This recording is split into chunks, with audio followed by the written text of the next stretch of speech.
March 9th, 2021 is called to order.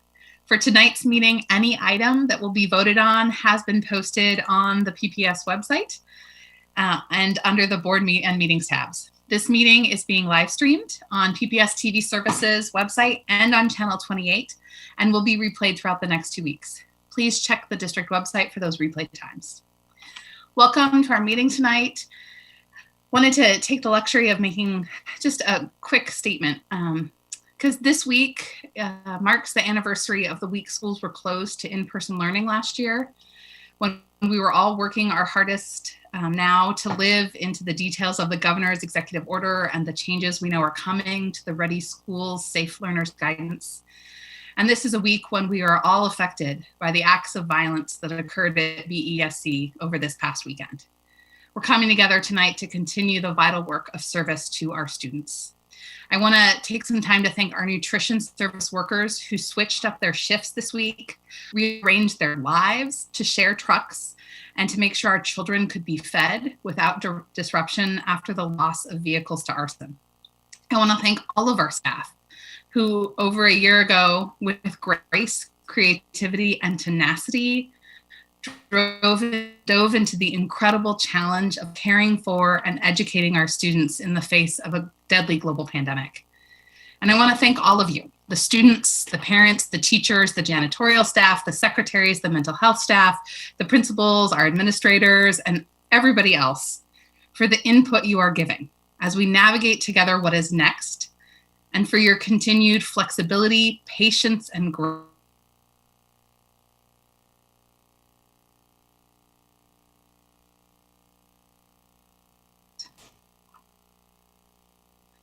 I hope that all of you are able to take spring break as a time of rest and renewal.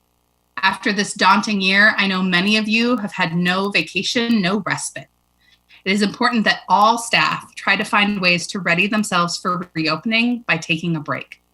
These are trying times for all of us, and it is together, listening to one another and having students as our focus, that we will once again rise to the challenge before us and serve our community well. One of the key pieces of our success in serving our community well is our social workers. I think I grammatically should say are our social workers. Social workers are a vital source of support and part of our educational team. They work together with educational administrators, teachers, counselors, psychologists, nurses, speech and language pathologists, and other staff. Their unique training enables them to understand and interpret the influences of the school, home, and community on our students. And this year, we have been able to increase the number of school social workers due to the additional investments available to schools from the Student Investment Account. This week is School Social Work Week, and we would like to start this evening by reading a resolution to recognize this work. Superintendent? Thank you, Chair. And I'm going to turn it over to our Chief of Student Support Services. Our social workers work under the umbrella of this department. So Brenda Martinek, would you like to do the honors? I'd be happy to. Good evening, Superintendent, Chair Lowry, School Board, Student Rep Shu, and our community. Tonight, we are so excited to have this resolution before you. This past year, the Student Success and Health Department was able to lead the development of a district-wide school worker cohort, increasing our social workers from last year of 11 FTE to this year of 42 FTE, with the support from our superintendent and the district's priorities through our SIA funds. Our social workers this year, within the first 6 months, have made almost 6,000 contacts with students and families. The social worker lens is one of racial equity and social justice and focuses on uplifting students and families' voices to identify and support students and families holistically while decreasing barriers to learning as a result of a systemic racism, poverty, and violence perpetuated against historically marginalized communities. I want to personally thank all of our school social workers for all of the vital work that they do each and every day, serving our PPS students and families. So thank you, and I'm very excited about this resolution.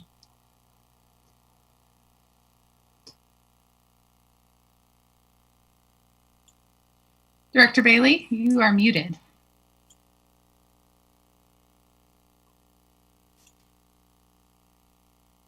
Director Bailey is going to read our resolution for us as we celebrate our social workers, if he can find his mute button. There we go. Yay! Computer issues. Okay. School social workers in Portland Public Schools serve as vital members of the educational team, playing a central role in creating a positive environment at schools. School social workers have a lens focusing on racial equity and social justice, which includes uplifting student and family voice and identity and decreasing barriers to learning created as a result of systemic racism, poverty, inadequate health care, and violence perpetrated against historically marginalized communities. School districts and local educational agencies should continue to work with school social workers to address students' social, emotional, physical, mental health, and environmental needs so that, as the PPS vision identifies, students may be compassionate critical thinkers, collaborative problem solvers, and be prepared to lead a more socially just world. The Board of Education of Portland Public Schools extends greetings and best wishes to all observing March 8th through 12th, 2021 as School Social Work Week.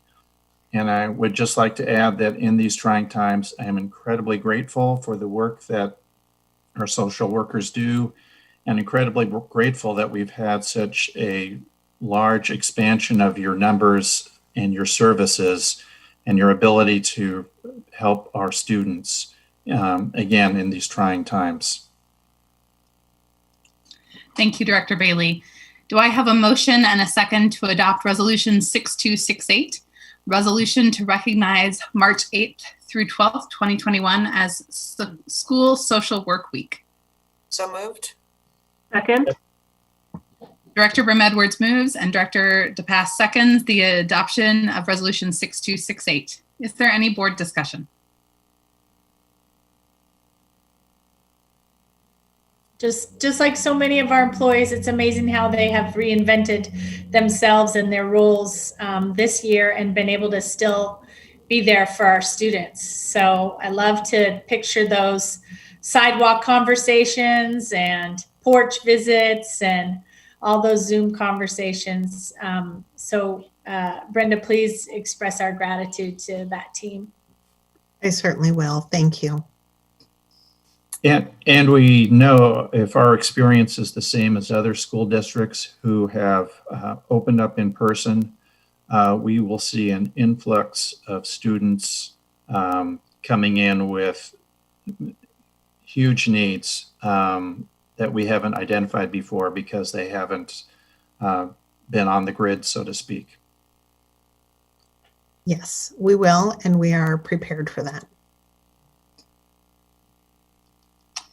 Ms. Bradshaw, is there any public comment on Resolution 6268? No. All right, the board will now vote on Resolution 6268, resolution to recognize March 8th through 12th, 2021 as School Social Work Week. All in favor, please indicate by saying yes. Yes. Yes. All opposed, please indicate by saying no. Are there any abstentions? Resolution 6268 is approved by a vote of 7-0 with Student Representative Hsu voting. Yes. It's funny, my script says voting yes for you, not just voting question mark. So I'm glad you voted yes because it was in the script. Now I know that, Nathaniel, you especially know the value of those folks that work in schools. All right, we begin with the board consent agenda. Board members, if there are any items you would like to pull, we will set those aside for discussion and vote, not at the end of the meeting, but right after the consent agenda. After last week, we evaluated an agenda setting and made that change. Does anyone have anything they'd like? Oh, let's ask my first question. Ms. Bradshaw, are there any changes to the consent agenda? No. Board members, are there any items you would like to pull from the consent agenda? Okay, hearing none. Do I have a motion and a second to adopt the consent agenda? So moved. Director Scott moves and Director Constam seconds the adoption of the consent agenda. Is there any board discussion on the consent agenda? Just note with appreciation that we're approving lots of contracts for our teachers and administrators this evening, and it's been an extremely challenging year, and just thank everybody for their service.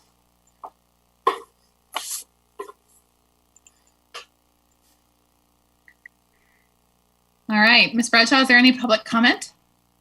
No. Board will now vote on resolutions 6252 through 6264. All in favor, please indicate by saying yes. Yes. Yes. Yes. Yes. All opposed, please indicate by saying no. Are there any abstentions? The consent agenda passes by a vote of 7-0 with Student Representative Hsu voting. Yes. Excellent. That one was blank on the script, just FYI, Nathaniel. All right, we turn now to one of the most important parts of our meetings, student and public comment. Before we begin, I'd like to review our guidelines for comment. As a board, we thank you for taking the time to attend this meeting and provide your comments. We know that it's not always an easy thing to do, and we really appreciate you taking the time and energy to be here. Public input informs our work, and we look forward to hearing your thoughts, reflections, and concerns. And our responsibility as a board is to actively listen. Our board office may follow up on board-related issues raised during public testimony. We request that complaints about individual employees be directed to the superintendent's office as a personnel matter. If you have additional materials or items you would like to provide to the board or superintendent, we ask that you email them to publiccomment@pps.net. Again, that's publiccomment@pps.net. And if you would like to sign up to give public comment at a future meeting, you can also use that email address, publiccomment@pps.net, to sign up. Please make sure when you begin your comments tonight that you clearly state your name and spell your last name. You'll have 3 minutes to speak, and you will hear a sound at the end of 3 minutes, which means it is time to conclude your comments. Ms. Bradshaw, do we have anyone signed up for student or public comment tonight? Yes, we have student and public comment. Normally our student would go first, but he is going to be a little bit late, so I told him I'd put him at the end. So we'll start with the public comment, if that's okay. And we have Thomas Hanron.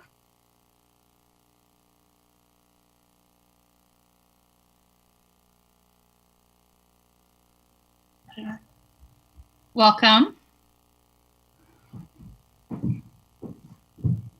Am I on?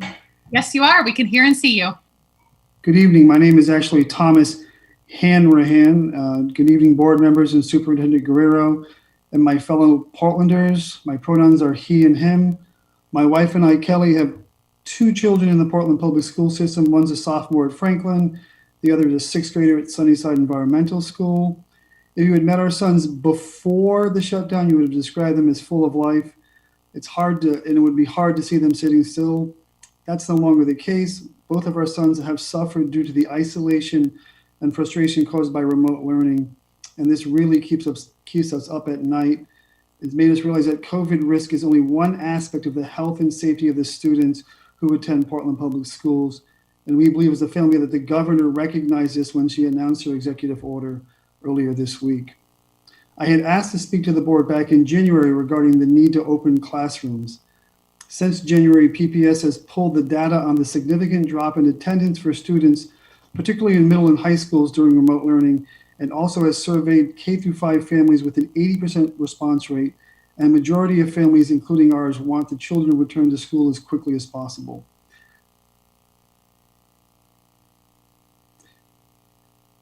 Oregon Health Authority has also consistently shown that there are low numbers of confirmed and presumptive cases for COVID in Multnomah County, and I believe as early as or as late as last week, the total case numbers were simply 11. The ODE, OHA metrics, our children should be in class. By those metrics, our children should be in hybrid classes right now. We see this as a failure of our community to prioritize children and education. Those metrics are now actually dated when you consider that teachers have been vaccinated, and along with teachers, the elderly and healthcare workers have been vaccinated. So we're in a very different place from we were a year ago or even 6 months ago. Studies out of states where there have been children returning to school, specifically Massachusetts, Ohio, and Wisconsin show that the 3-foot rule of social distancing is as safe as the 6-foot rule. And we want PPS to follow the science and stop making decisions about when to return children based solely upon other factors and fear. Our school district has an obligation to see past the fear and follow the science for our children. The governor has ordered the ODA and OHA to revise the metrics to address our current risks. These new metrics should be followed and not the outdated study requested by the Portland Association of Teachers. We need to reopen the middle schools and high schools to the fullest extent as soon as possible. Metrics may allow for fully reopening within the next 5 days, and we wonder if PPS is ready to do that. We would ask that PPS provide a strong framework on the instruction to promote a true opportunity to learn in class and not allow the instruction of core classes to be shifted to CDL only. During parent-teacher conferences, we were reminded about how much our sophomore son has lost in each of his classes, and there's no path for him to recover any of the instructions he has lost. Whether it's debating with his classmates or actually reading and discussing interesting subjects like Shakespearean plays or actually painting in a studio, he's lost those experiences forever. Our children should not shoulder the burden of our community's fear, and we should follow the science. And as a school board, I am asking you to put an end to this now. COVID risk is only one aspect of the health and safety of the students who attend PPS. Our children do not have a union advocating for their health and safety needs, which require an immediate return to the classroom without a delay for middle or high school students as well. We only have one chance to get this right. We've had a year to prepare for it, and we'd ask that you do it as soon as possible. Thank you. Thank you. Thank you. We have Amy Silva. I believe I moved the correct Amy over. Hi. I don't know how to make my camera go. Okay, that's okay. Thanks. Oh, there you are, Amy. My name's Amy Sylvia. It's Silvia, and my pronouns are she and her. Good evening, Superintendent Guerrero and school board members. My name is Amy Sylvia, and I'm a lead in the Nutrition Services Department, currently working at Markham Elementary School. I've worked in nutrition services for over 8 years. For the last 6 weeks, our union, SEIU 503 Local 140, has been negotiating with management around issues related to COVID-19. Nutrition Services is a predominantly female group, the lowest paid group, and the only employee group at PPS that has had their hours and pay reduced when school resumed in the fall. Unawares to us, the Workshare program became available January 1st, 2021, and it would not have been difficult to re-enroll us. Instead, we're struggling to pay our bills. Only now, at our request, is action being taken to reactivate us. Management dropped the ball big time on this one. Nutrition Services employees have been the face of PPS during the pandemic. It's shameful that we're being treated this way. Throughout the course of the pandemic, both custodial and nutrition services employees have asked for the necessary PPE to do our jobs. Each time we've asked the district to supply us with face masks, we've been met with excuses. An MESD nurse invited to our bargaining table confirmed that having everyone wear the CDC recommended mask is critical to protecting health and safety in our schools. We're asking you to provide those masks as directed by OSHA. We also need enough custodial staff to clean and disinfect buildings. PPS's current moderately dingy standard is not good enough to make sure the schools are ready for when the students return. Since mid-March 2020, members of SEIU 503 Local 140 have been in the schools, cleaning them, meeting with contractors and tradespeople, preparing meals, loading buses for meal delivery, and delivering meals either by bus or at a school site. We put ourselves and our loved ones at risk of COVID-19 exposure because we believe in what we do. To keep feeding students when they need it the most. In recognition of this risk, we proposed hazard pay for our members. What we received was an insult with blatant union busting language. We're asking you to find a way to protect our health and pay us for the essential work we do feeding our community and getting our schools ready for students to return. Our union coalition is working together to ensure the district prioritizes the health and safety of students and their hardworking staff so the return to in-person introduction will be successful. Thank you. Thank you. Thank you. Thank you, Amy. We have Anna Barr.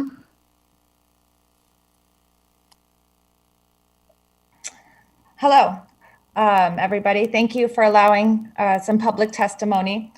My name is Dr. Anna Barr. I signed up to testify here a couple of months ago when it was unclear about schools opening, and I want to give you my support. I am a huge believer and advocate for public schools. When I moved to this country, I learned to speak English from public school. I attended public school all throughout and graduated from a public university and then NYU School of Medicine in 2001. I went back to New York this year in the fall and spent some time with my medical school friends who were caring for over 5,000 COVID patients across the hospital system in March and April. And guess who were the very first ones to send their kids back to in-person school as soon as it opened in September in New York? All of my doctor friends. And all of my doctor friends all over the country have their kids in school all year. My kids have attended public school here in Portland up until this week when I had to transfer them to a private school that's going in person. They started on Monday. You may have received our letter that was written and signed by over 70 doctors, including leading infectious disease doctors at Providence and OHSU, in support of opening public schools. If this is not enough, you can look at the USA Today article written by a leading UCSF infectious disease doctor, Dr. Gandhi. It was published today in USA Today, who advocates for opening schools. I personally have been working since day one of this pandemic. I do mainly skin cancer surgery on people's faces. I'm inches away from their face for half an hour to an hour at a time as they cough on me, breathe on me, sneeze on me. They're not wearing masks because I'm mainly operating on their nose and mouth. But I am wearing a mask and my nurses are wearing a mask. And guess what? There has not been a single case of COVID in my unit. Masks work. None of the people in the school are going to be as close to unmasked people as I am for the last 2,500 surgeries that I've done this year. My sister in New York has a kindergartner who has been going to public school and wearing a mask the entire time. Kindergartners, we find, wear masks better than adults, or so she says. So the number one argument of kids cannot do this or kids cannot do that has been proven wrong time and time again in many other school districts. So that leads me to why I have been puzzled, why other places have been able to figure this out and innovate, and it really has not happened in Portland quite yet. Although I know that everyone is working very hard on it. First, we talked about the HVAC and the school buildings, but I could see that nobody here has ever entered a school building in New York City. They were all built in the 1800s. They're overcrowded, and there's nothing special about them except for that they've been open almost all year. Elementary has been open all year in New York. Middle school has already gone back, and high school is going back. Everyone has the option, which I think is wonderful, if they want to go back or do remote, and that has cut down on the number of kids in the school. We should give our Portland kids the same option. The proposed 2 hours a day, a few days a week, does not work. This is how you should do it. Group A and Group B. Group A goes to school in person. Group B does remote. They flip-flop every day, and they stay all day long, a full day of school. They can eat lunch outside or spaced out in the classroom. After a month of this, everyone will feel comfortable going back to school, and we can work our way up to 5 days of school. We can utilize our outdoor spaces. Oh, hang on. We can utilize our outdoor spaces. We can be innovative. Just like in the article in the USA Today, the marching band in Texas was still able to perform spaced out, and they made homemade covers for their tubas so that there would be no aerosols. I refuse to believe that Oregon is not as innovative as Texas and New York. I refuse to believe that. The limiting factors of opening our schools today are the 100-person cohort, which is an entirely made-up number with no relevance at all, and the 6-foot distancing is also based on the projectile distance of a sneeze for 2 unmasked adults. We are talking about kids who will all be wearing masks. 3 feet has been shown in many school districts to be just as successful as 6 feet in preventing COVID spread. Opening schools and getting our kids back to school is an important duty, and we so appreciate you working on it as a school board. I take my duty as a doctor very seriously, and I know that you all take your duty as school board members very seriously too. And this is so important to hundreds of thousands of kids and families in Oregon. So thank you for your hard work, and please keep it up. You have my full support. Thank you very much. Thank you. And thank you for your letter. Thank you. And thank you for providing healthcare in Oregon. Thank you for all you do. Ms. Bradshaw, do we have further public comment? Yes, we have Grace Groom.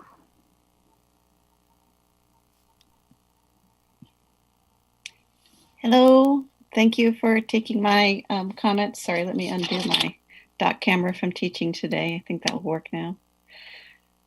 Thank you, Superintendent Guerrero and school board members, for hearing my testimony tonight. My name is Grace Groom. I'm the mother of 2 Portland Public Schools students and have the honor of serving as a 2nd grade teacher at Markham Elementary.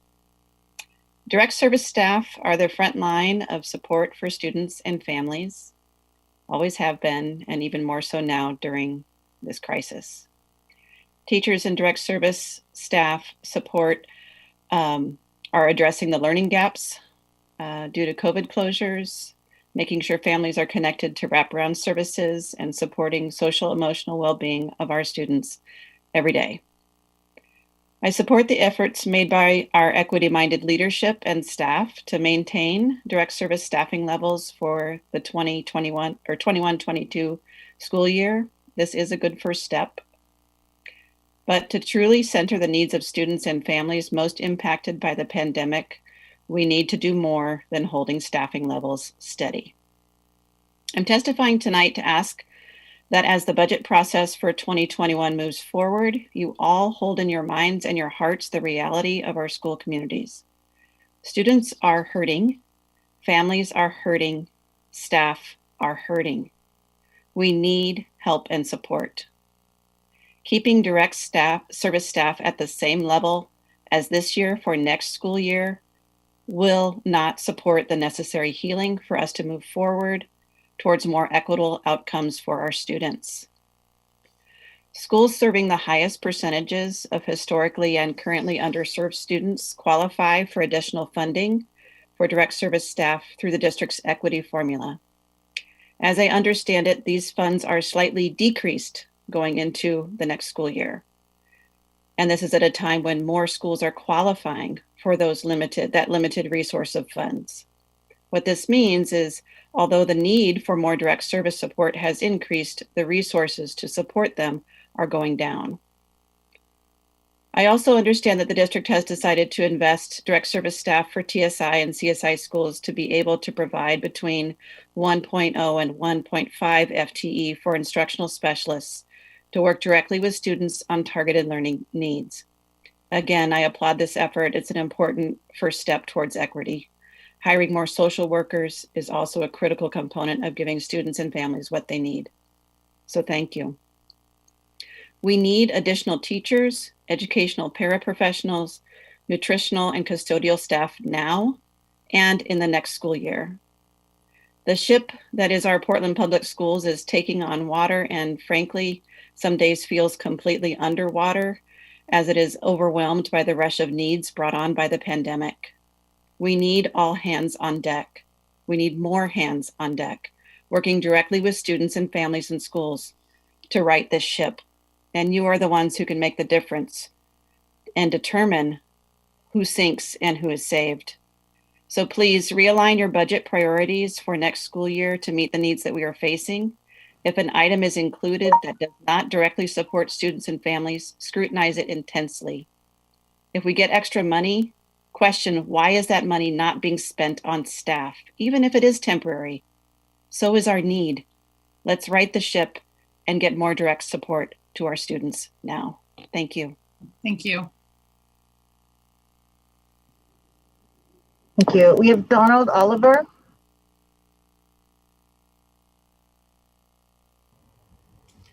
Hello, thank you for having me.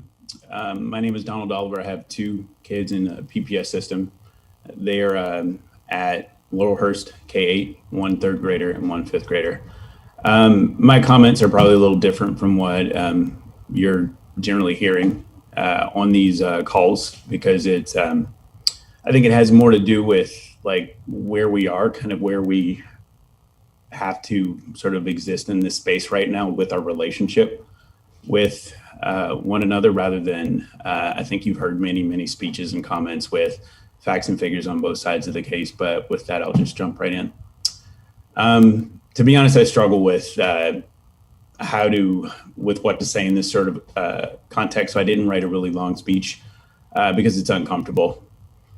It requires an amount of effort and vulnerability that, to be honest, in this time right now, the pandemic, the schools, everything, I'm just really tired of having to dig into, and tired of having to watch other people dig into, just for the simple sort of decency of having an honest, open conversation where you can have someone listen to what you're saying. Tired of, insults of teachers, of the PAT, the PPS, and insults of parents to other parents. And like, we've even had people like insult our kids, and it's enough, to share a little anecdote. I don't want to waste all my time just complaining, but my wife organized a neighborhood rally a few weeks ago, and it was well attended for as dreary a day as it was. But it was basically just to send a message to everyone, to everybody I mentioned above, parents, teachers, PAT, the board. And it was pretty simple. It was to ask for more transparency, to just, share a bit of the dialogue that had to have been happening at that time. And, to share it with parents or anyone who was willing to listen about whatever planning that was going on about an eventual reopening in whatever capacity. There were several speakers, and, to be honest, it was good to get out among other parents and just be able to share and even talk like mask to mask. We didn't realize that out of that experience, we'd get, our first like hit piece. Apparently there was an article from there was a reporter from one of the local newspapers. And, if you read it, you'd swear that we hate teachers. It's not the case. Like we don't. It's just trash. And it was apparent from reading it. It had all of the familiar triggers of a hit piece. It was like the inaccurate quotes. The reporter wasn't even there the whole time. Softball setups, for a teacher to kind of respond to whatever interpretation. Suggestions of white privilege. And I don't think they caught like the organizers or everybody that was there. And then the casual suggestions of what Black communities would think about the event, which I take, personally, because I've been a part of that community and I'm still a part of that community. But needless to say, it was hard to read. But what I gathered from that were a couple of things that I definitely want to make sure ring true here, and I want us to move forward with. It's just that simple notion of decency and kindness, transparency in what we're doing, and sharing with the parents so that we can set expectations with our children, with our peers, so that we know what's going on and we're not blaming each other and fighting each other because we don't know the answers. And, a little bit of trust so that, we actually we can actually work towards these goals together. And finally, like the courage to not believe everything that you read and give people the benefit of the doubt. Thank you. That was it. I'm sorry. I know I went over. I heard the beeps, but I felt it was important to get that out. I gave you a little extra time because I think what you were saying was so vitally important. And I think, what you're calling us to is to recognize that as hard as this year has been and as emotional we are about doing what's right for kids, how do we still be decent humans to one another? and in our stress and overwhelmedness, continue to carry that forward. Director Bailey, it looked like you were going to make a comment. Just thank you. You said it well. Just to, especially in these times, to extend each other a little grace. So, thank you for having me. Appreciate it. Really appreciate Thanks for your it. testimony. Thank you. Thank you. And thank you for the courage to say we can do this a different way together. Ms. Bradshaw, is there further public comment? Yes, we have Stephen Lindner.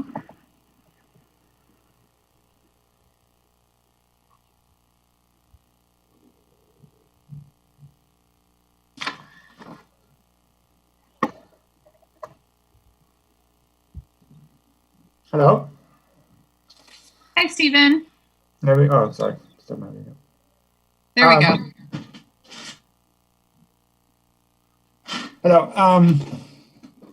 My name is Stefan Lindner, Lindner. My pronouns are he, him, his. I actually prepared a speech. I hope I speak a little bit to what the previous speaker said. I'm a father of 2 PBS children. You see the bunk bed there in the back.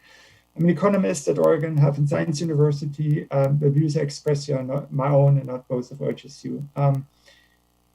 I would like us to urge to work together to open schools as quickly as we can. And with you, I mean both this PBS Board of Education as well as the Portland Association of Teachers.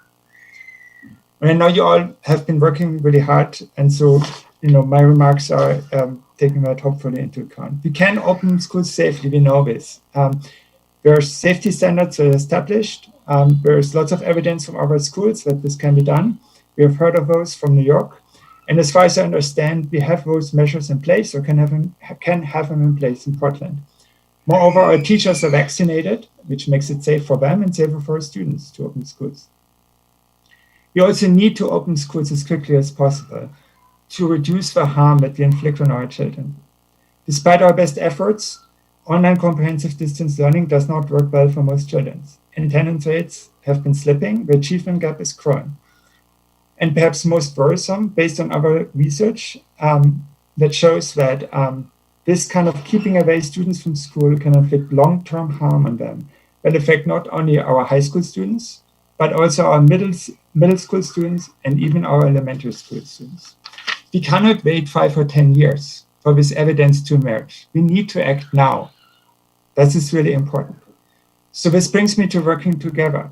You, the PBS Board of Education, and the Portland Association of Teachers have a joint responsibility for our children, for well-being and their future. So please come together as partners to make the school reopening a success. Concretely, I think this means, first, focus on opening schools sooner rather than later. It's not going to be perfect, right? You heard this from New York. There are conditions. It's not going to be perfect, but we can't tinker for another 5 years and try to make this work like in the best way possible. We have to start somewhere. PBS had 50,000 students. If I got this correct, I got this from Wikipedia. If we reopen schools for just 2 hours a day and half the students return to school, then that means that we provide 50,000 hours of in-person schooling to students. Put differently, if we delay opening but just 1 day, we deprive students of a combined 50,000 hours of in-person instructions. Those are the costs of delaying. These are real, we need to recognize them, and we need to act accordingly. Second, I think this is what my previous parent also said, is transparency and reaching out to parents and communities. We don't know what's happening. We don't know what's going to happen in a couple of weeks. We have our work to do. We have our own schedules. We're trying to tweak them to make this work. Reach out to parents and communities. Inform them about safety measures implemented in schools so they feel safe to bring their children back to school. Work with OHA to provide information who can be vaccinated of parents and other adult household members, who is eligible and how they can get vaccinated. The more parents and other adult household members are vaccinated, the more children will return to school. This is a win-win situation, and we should try to make this work. And the last thing I want to say is we need to be proactive and strive for in-person schooling as soon as possible. Reopening schools with a limited hybrid schedule can only be the first step. The goal needs to be to expand to full in-person schooling as quickly as we can. Nicholas Kristof recently wrote an op-ed, you might have read this, for almost a year now, we as a country have failed millions of Americans, most vulnerable children. We must right this wrong. So let's work together and get this done. Thank you. Thank you. Thank you. We have Jackson Weinberg. Hi.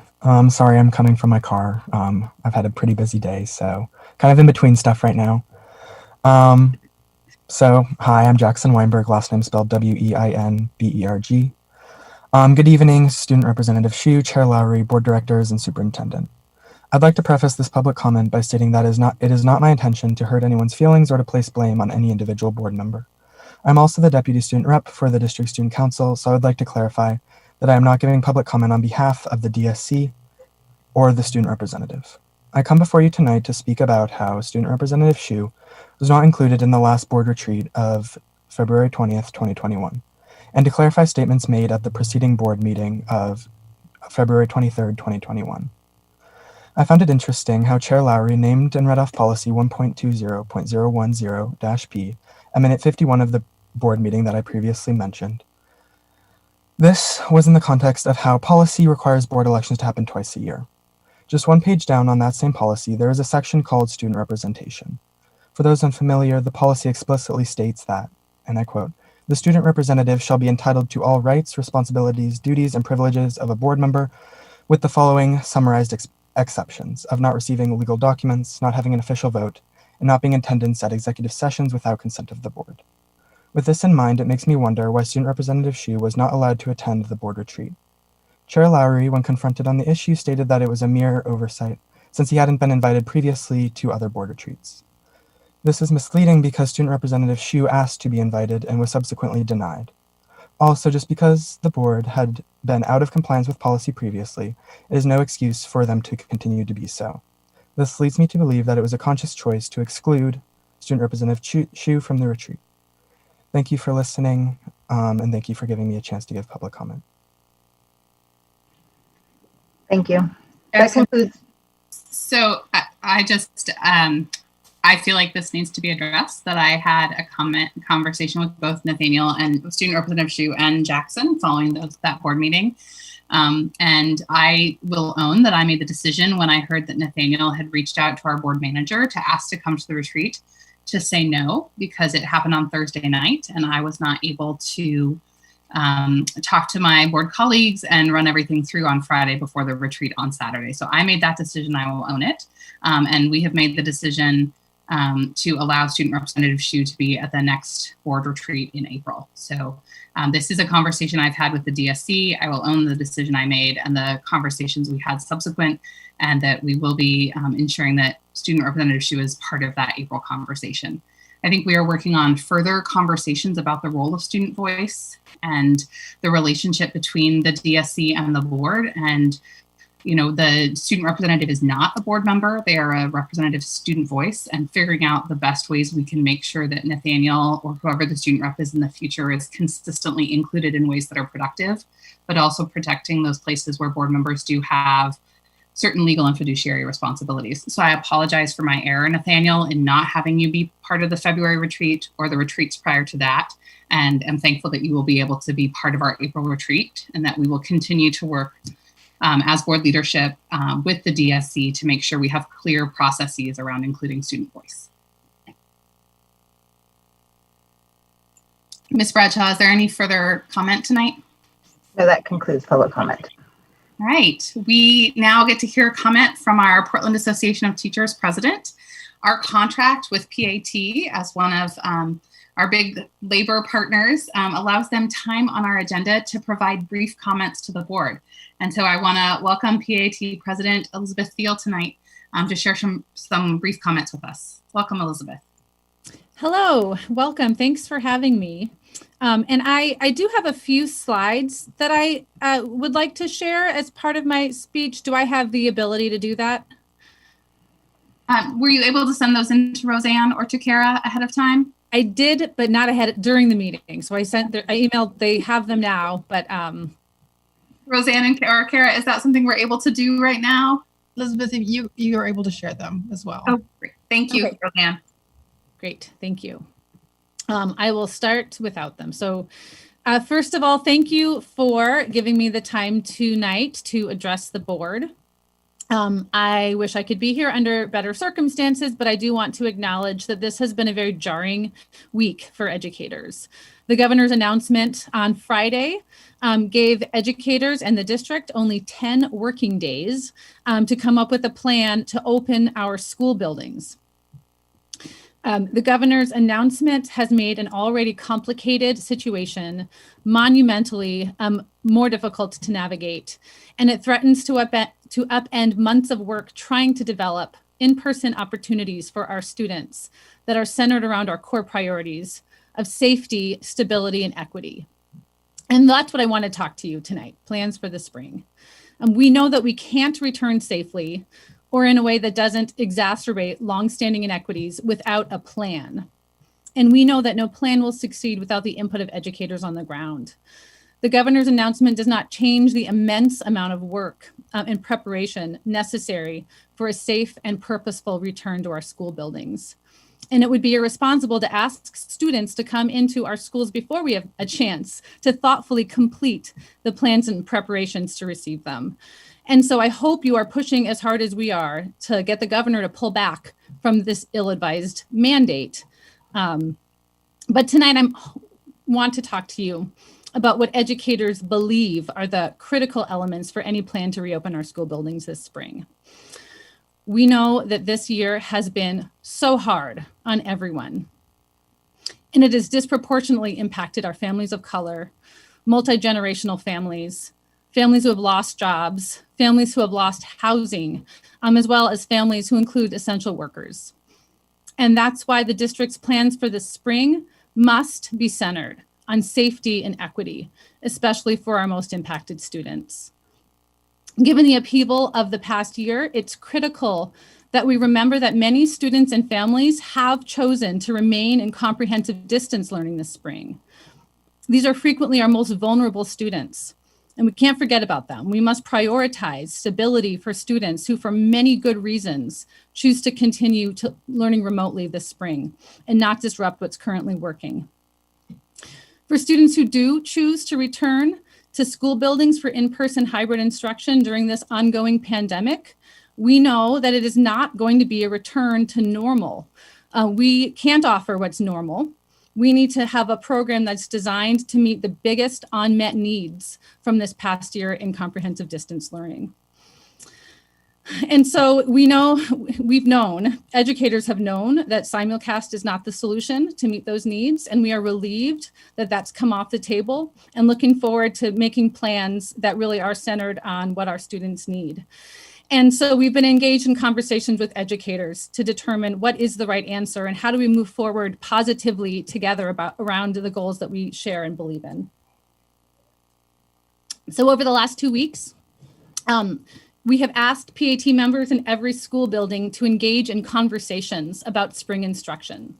These conversations have happened after the workday on a volunteer basis, facilitated by PAT member leaders at each site. And on very short notice, we have had a huge turnout. I want to share those results with you now. So let me share my screen.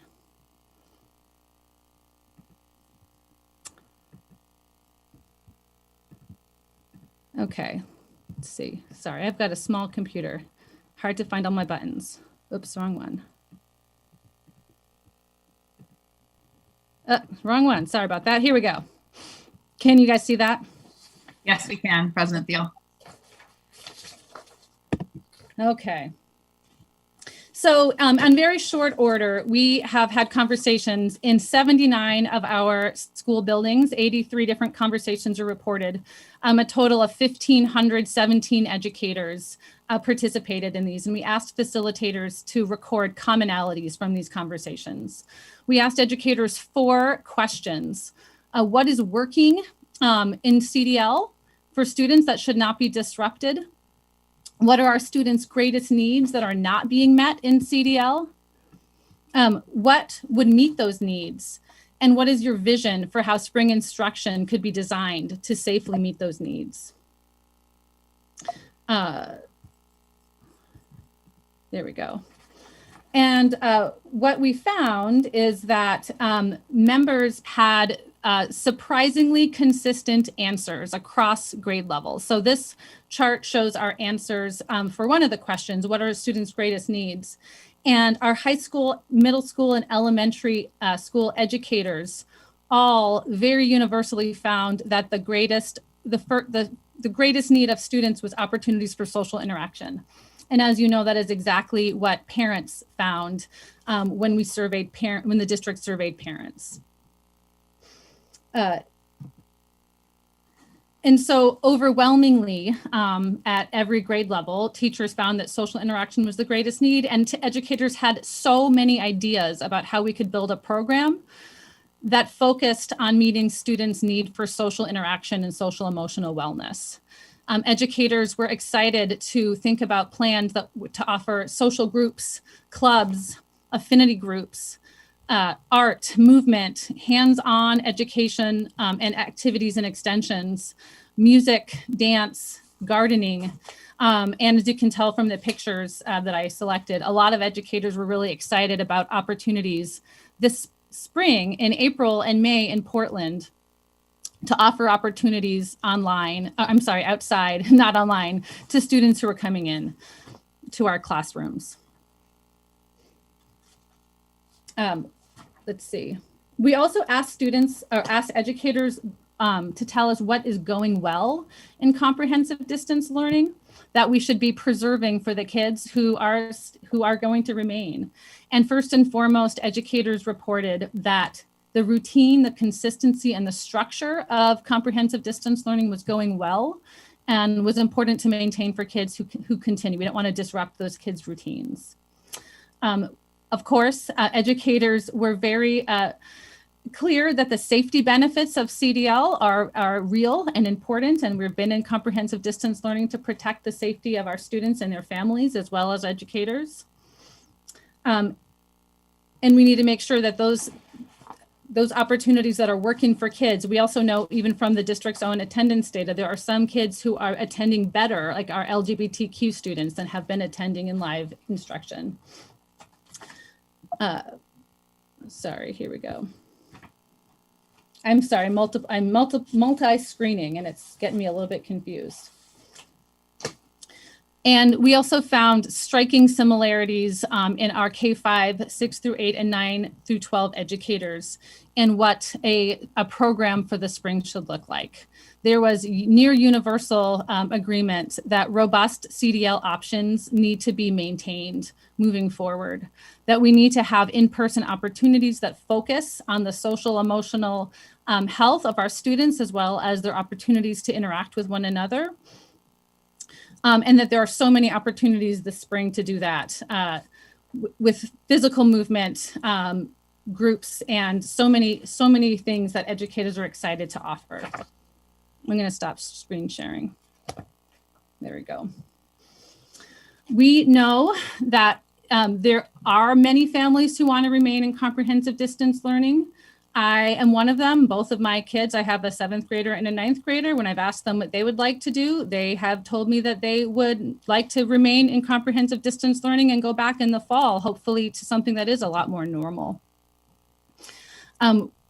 We need to make sure that CDL continues as an option. The governor, her speech seemed to indicate that that's not necessarily her plan. And it is something the district has already promised families. And we are hearing, as I'm sure you are, from many families who are shocked that that would be something that is being threatened to take off the table at this point. Our strongest path forward together is to build a program around, I think, what we all believe in, which is meeting our students' needs. And there is so much that we can do, that we can be excited to do, that is based on what brings us joy, what our kids need, and what educators are excited to do with kids this spring, which is keep them safe and offer opportunities to give them what they've not been getting in comprehensive distance learning. Thank you, President Thiel. I know you've been doing a ton of work and that this has been an incredibly difficult time as you kind of figure out, like we're all trying to figure out what this all means for our students and our teachers and our staff. And so really appreciate you taking the time to bring those teacher perspectives to us tonight. Thanks for giving me the opportunity to. And in closing, there is a little bit more that I want to say. And that is that we know that this pandemic has really brought forward some of the things that our community most values about our public schools. How important our schools are in the social, emotional well-being of our students. That's always been true. We've been talking for years about the needs of our students and how we could be better providing for them in our school buildings. And it's clear that for educators, our goal is not just to get back to normal. We know we can't get back to normal this spring. Our goal is not even just to get back to normal this fall. Oregon schools haven't been meeting our students' needs for decades. And our goal is to take the opportunity that was thrust upon us in this pandemic, this breach in normal, and take a breath and think about how we can better focus our schools in the long run to meet the needs of our students. The social emotional needs of our students have always been paramount, and we haven't been doing a good enough job ever in meeting those needs. It would be a tragic missed opportunity if in this disruption caused by the pandemic, we fail to utilize this pause to focus on what's most important, nurturing our district's children, honoring who they are and everything they bring, and supporting them in achieving what they believe in and strive for. We have an opportunity right now to really put our heads together about the school system that we want to have and to build it better. This crisis of COVID has demonstrated that there are resources out there when we need them, if we value those things, and figuring out how we band together to build a school system based on our values, not just now for the spring, not just in the fall as the pandemic hopefully wanes, but for the long run, is what I hope that all of this gives us the opportunity to do. So thank you for your commitment to our students' safety and their equity, and for remembering the need of our students remaining in comprehensive distance learning to also be centered as we make changes moving forward. Thank you. And I know, I think it's not only our hope as well, but it's the vision we're working towards together. I know that's true, if I can speak on behalf of the superintendent and his staff, as well as on behalf of the board. So thank you so much for taking the time to be with us tonight. And I know you have some more fun things to go do this evening, so enjoy those. Thanks. It is my 13-year-old's birthday today, so we're gonna go have a birthday party. I hear, I wasn't sure if it was allowed to be public that it was her birthday, but I hear that there's some Minecraft and some dancing in your future. So enjoy very much that tonight. Thank you, I will. All right. Student Representative Hsu, are you ready to share your report with us tonight? I am, thank you. So tonight, as it's been a while since I have last done so, I would like to provide an update as to a number of the recent activities of the DSC. First, I told you a while back that the DSC had approved its first ever bylaws and that we intended these to be but a first draft of many. Led by the work of the bylaws subcommittee, the DSC has since approved a number of amendments. These efforts have accumulated in our bylaws, which presently come in at around 7 pages, being fairly robust and comprehensive, which provides much needed clarity and structure to our operations. We anticipate that we will continue to make amendments for the immediately foreseeable future.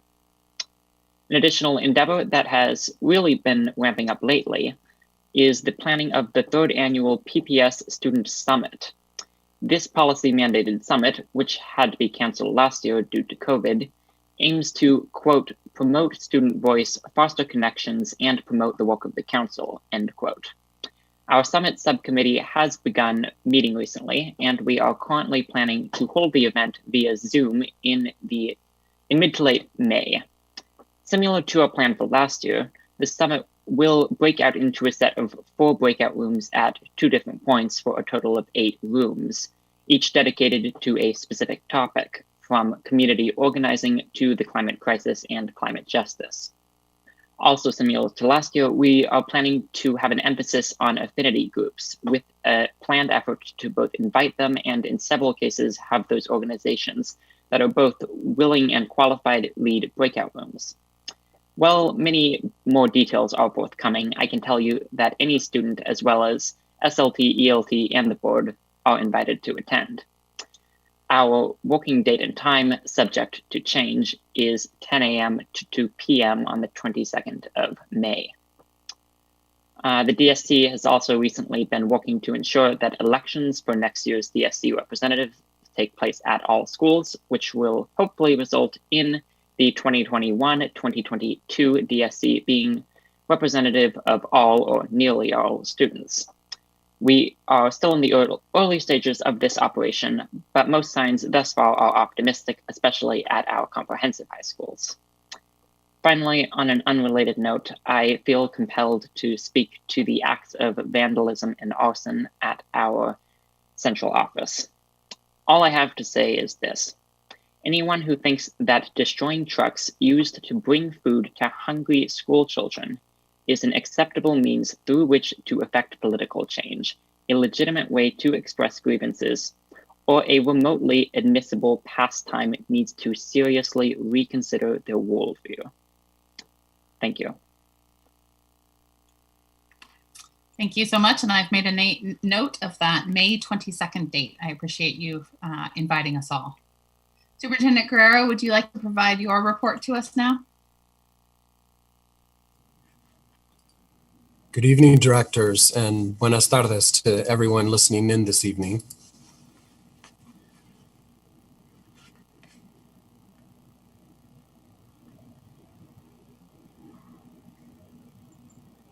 I think we're waiting for the presentation to come up, yes? Yes, it's having a problem pulling up. Or are you just, I don't know if it's that or if superintendent is just, giving us a dramatic pause before his presentation here. The comments might make a little more sense if you have the image. That would be good. So this has been a dramatic and challenging last few days for the district. And the coming weeks will require us to continue to draw on our strengths as individuals and as an organization. If you can back up the slides, Roseanne, please. Thank you, Chair, for your statement at the opening of tonight's meeting, and Student Rep Shu just now for your remark. First, I want to assure the board and the community that we will remain undeterred by this malicious act of arson and property violence that occurred this last weekend. We have cleaned up the destruction, and fortunately, no one was hurt. So I want to commend our staff, our security and custodial teams, and Portland Fire and Rescue for their commitment to the safety of our schools and students. What happened early Saturday morning won't stop us from doing our work and from accomplishing our mission. So we're going to keep moving forward. And I want you to see this image here because you see what the act was, but you also see who's there bright and early at sunrise on a Monday morning, just like every other work day, ready to go out and do the task and work of delivering meals to our students. Thank you for your dedication. So needing to rise to the occasion has been a constant theme throughout this pandemic. In a very difficult year, we've never lost sight of what matters, including the importance of racial equity and elevating underrepresented voices in our system, while recognizing that there has been a cost and an impact to students and families and our community. Our students need to be seen and heard in person for the sake of their learning and for their social, emotional, and mental well-being. And importantly, many of our students require in-person specialized instruction and services. And we also know that all of our efforts at virtual learning were always intended to be temporary.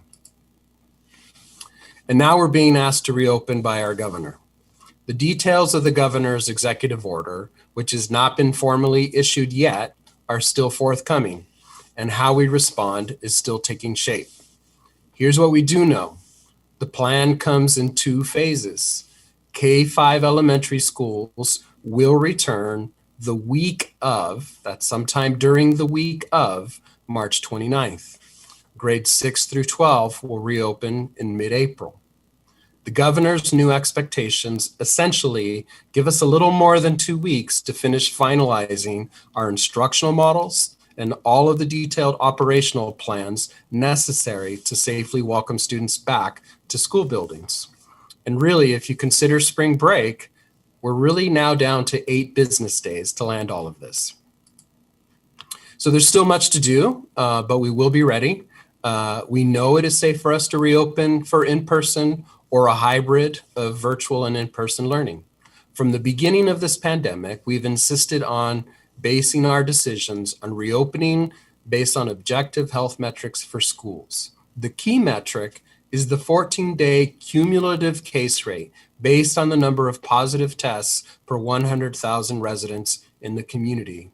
Earlier today in an Oregon Department of Education meeting, Director Colt Gill reminded everybody that Oregon, the state of Oregon, is currently 49th out of 50th in lowest case rate. So this is one of those lists you want to be at the bottom of. So these rates have shown steady improvement. In fact, the rates recently fell below the threshold for school hybrid and in-person reopening.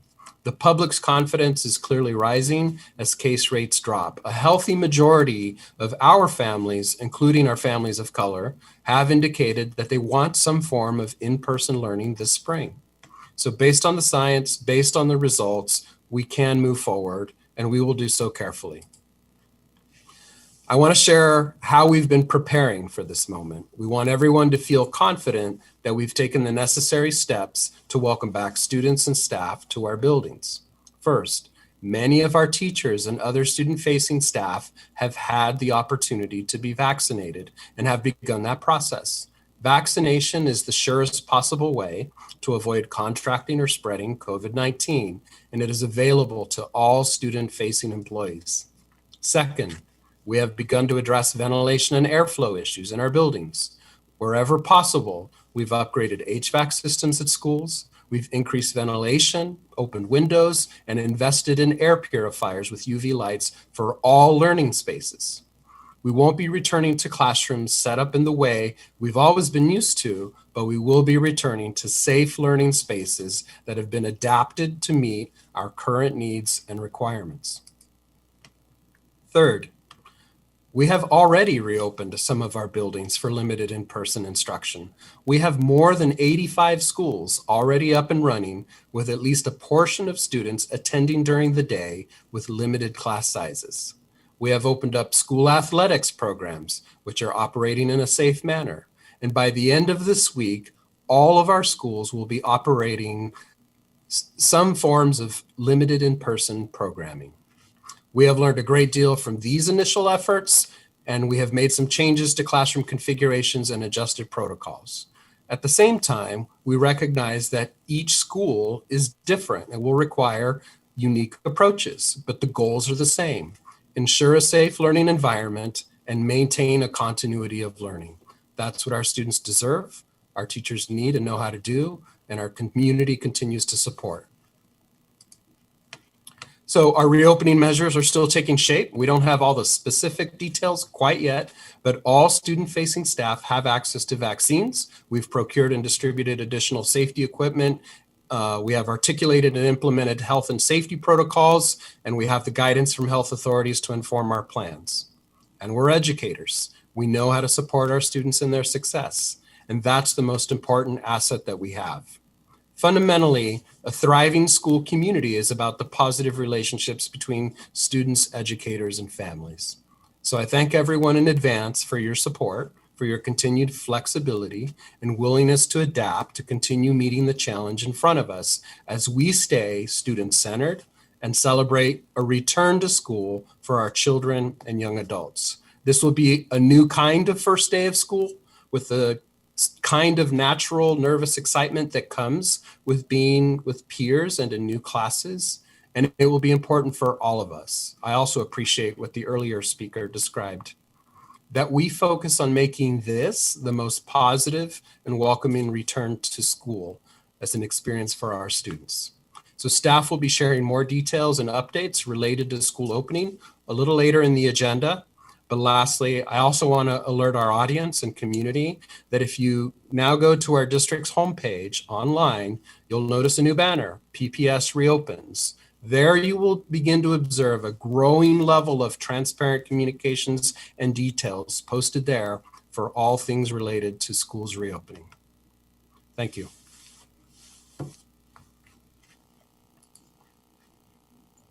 Thank you very much, Superintendent, and thank you to all of the staff that has been working so hard as we move towards reentry.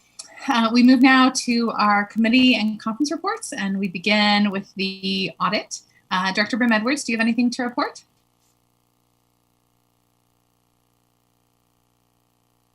You are muted, and Yes, sorry. Takes a moment to get off mute.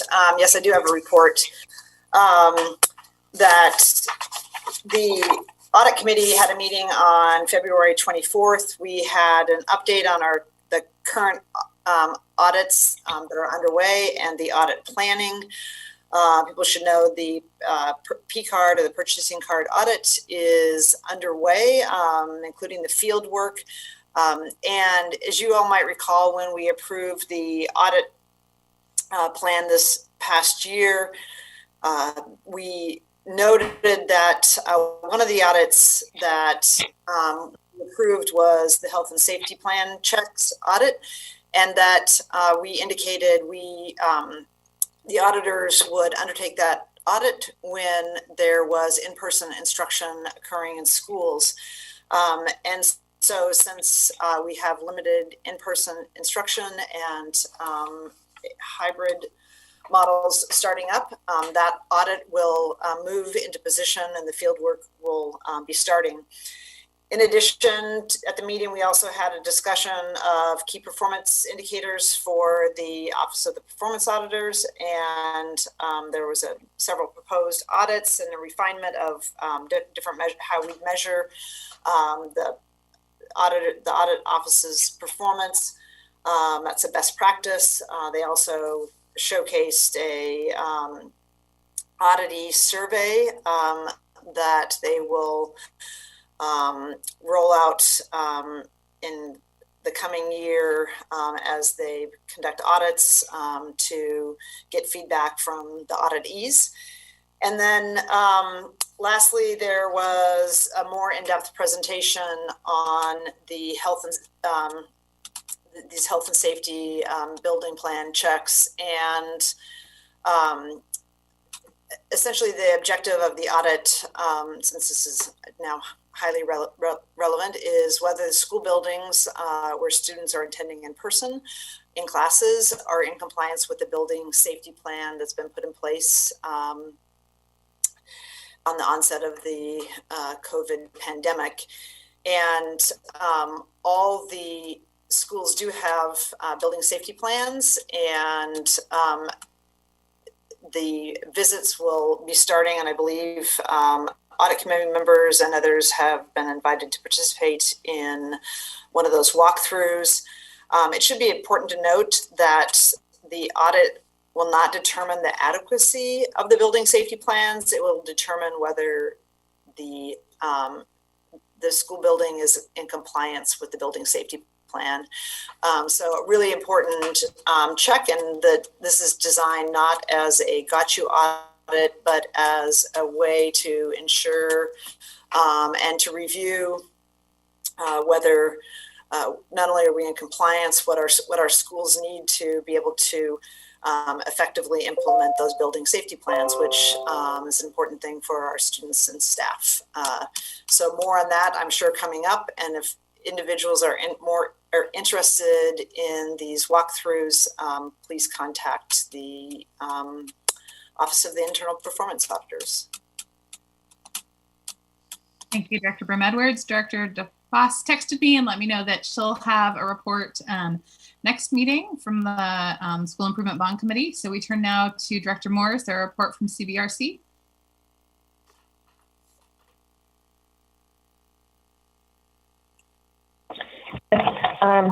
Sorry, I had to unmute.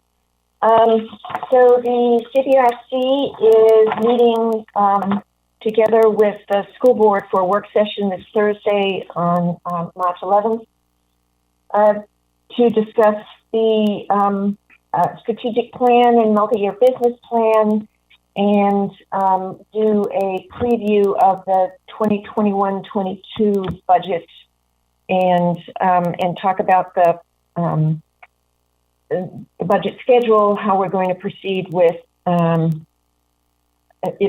timeline for decision making and milestones, and I think a general preview of sort of the framework that's being used, the strategic framework that's being used to build the budget. And the next meeting after that is April 15th. Thank you. Director Constam, I'm assuming we can skip the charter and alternative programs one because we'll be doing that in just a few minutes. Cool. Okay, Director Scott, intergovernmental.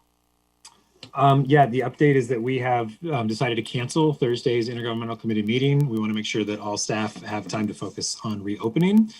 You will continue to get updates from Courtney, legislative updates from the state over the next couple of weeks, but let me know for the April meeting also if there are agenda items that the board members would like to put on that April meeting, and I will put them on the agenda. Thank you. Director Moore, anything from policy committee? Yes, the committee met yesterday.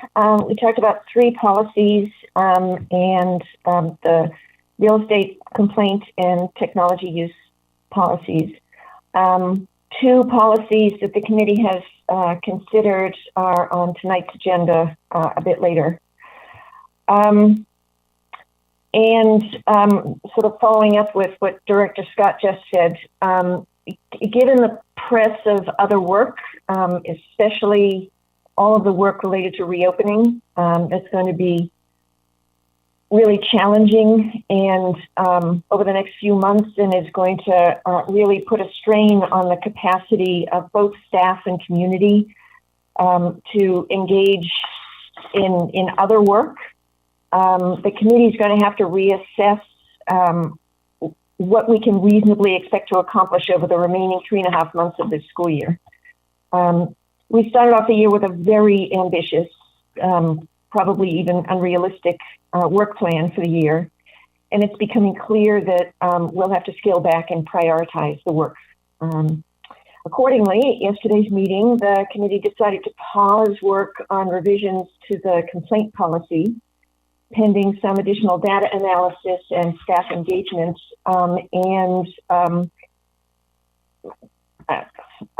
Like the intergovernmental committee, we have decided to cancel the next scheduled policy committee meeting, which was scheduled for March 29th, which is, I believe, the day schools are supposed to reopen, in order to allow staff to focus on all of the logistical and planning challenges of reopening. The next policy.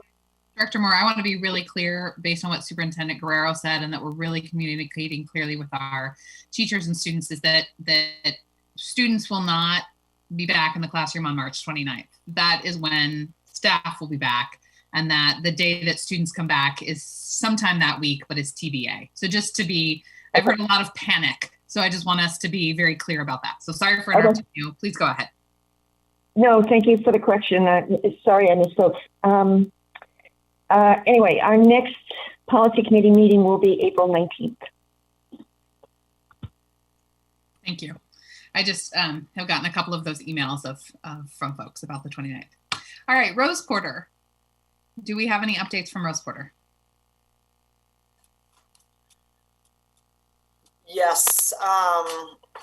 In the interim between the official SteerCo meetings, Courtney Wessling, who's head of government affairs, she and I have had some meetings with both legislators and other elected officials on some other potential options on ways that we can assist in sort of coming up with some other potential approaches to the current plan, which seems to be just to continue full steam ahead. So more to report later, but we're actively meeting with and working on some options to bring forward for consideration. So would you mind sending us a briefing on those meetings before your next steering committee meeting, which I think is it the 22nd or the 23rd? Because I've had a lot of community members reach out to me with different ideas that are percolating, and would be good for us to be informed of the kind of discussions that PPS is having. Would you mind doing that? Sure, and I would encourage, if people are contacting you, to feed those into Director Bailey and Courtney Westling and myself, so we can also get things in the mix. Right. Thanks. Are there any other committee reports that we need to have? Chair, if I could just express an appreciation to directors. Thank you for your sensitivity in preserving staff capacity so we can stay focused on all details school reopening related, postponing slightly less time sensitive work is appreciated. Thank you. Thank you. And to just let the board know, we senior leadership and Scott and I made the decision to cancel agenda setting for this week. So we will not be doing agenda setting tomorrow. So if you do have items that you want for the agenda, you can go ahead and email those in, and we'll hold them for the meeting on the 30th. But we wanted to give staff additional time this week. All right. I think, are there any other? I think I already asked that question. Sorry. We are going to go ahead and take a 5-minute break and take some time before we come back and do our charter school renewals. So we'll see everybody back in 5 minutes at 7:33.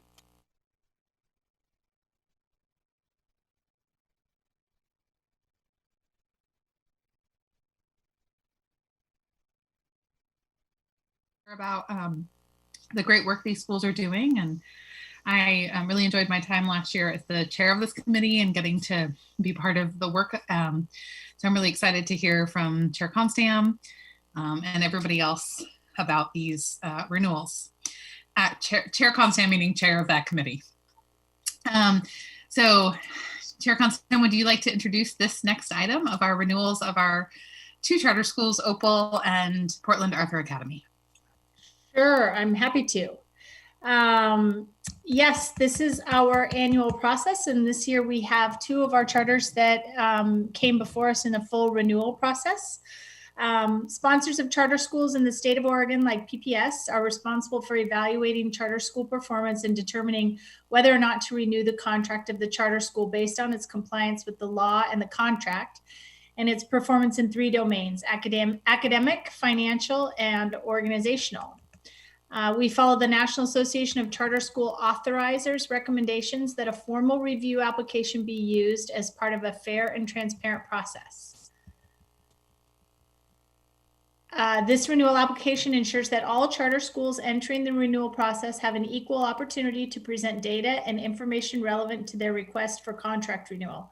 It also ensures that the renewal decision is based on the renewal criteria specified in ORS 338065 and OAR 581-026-0400.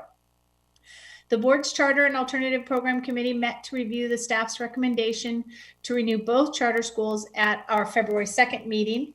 Then we held a public hearing on February 11th, where there was an opportunity for each school to share an overview of their school community and programs and offer time for public testimony, both in support or in opposition of the charter renewal. We did not hear any opposition for either of the schools seeking renewal.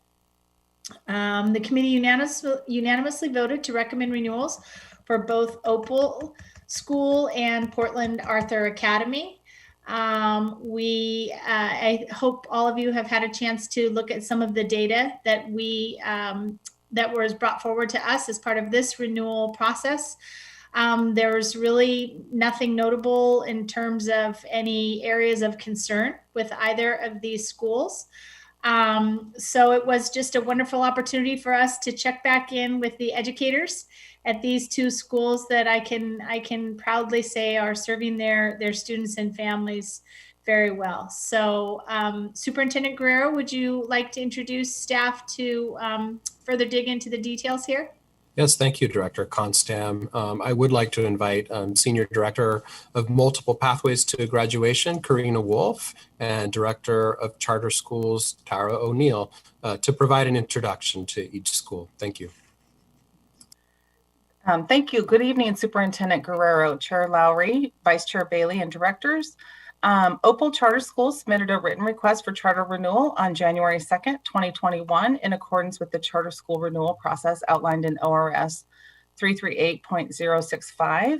As Director Constam shared, the Board Charter Schools and Alternative Programs Committee met both on February 2nd and then again on February 11th in a public hearing. District sponsors of charter schools in Oregon are responsible for evaluating charter school performance and determining whether or not to renew the contract of the charter school based on its compliance with the law and the contract with its sponsor.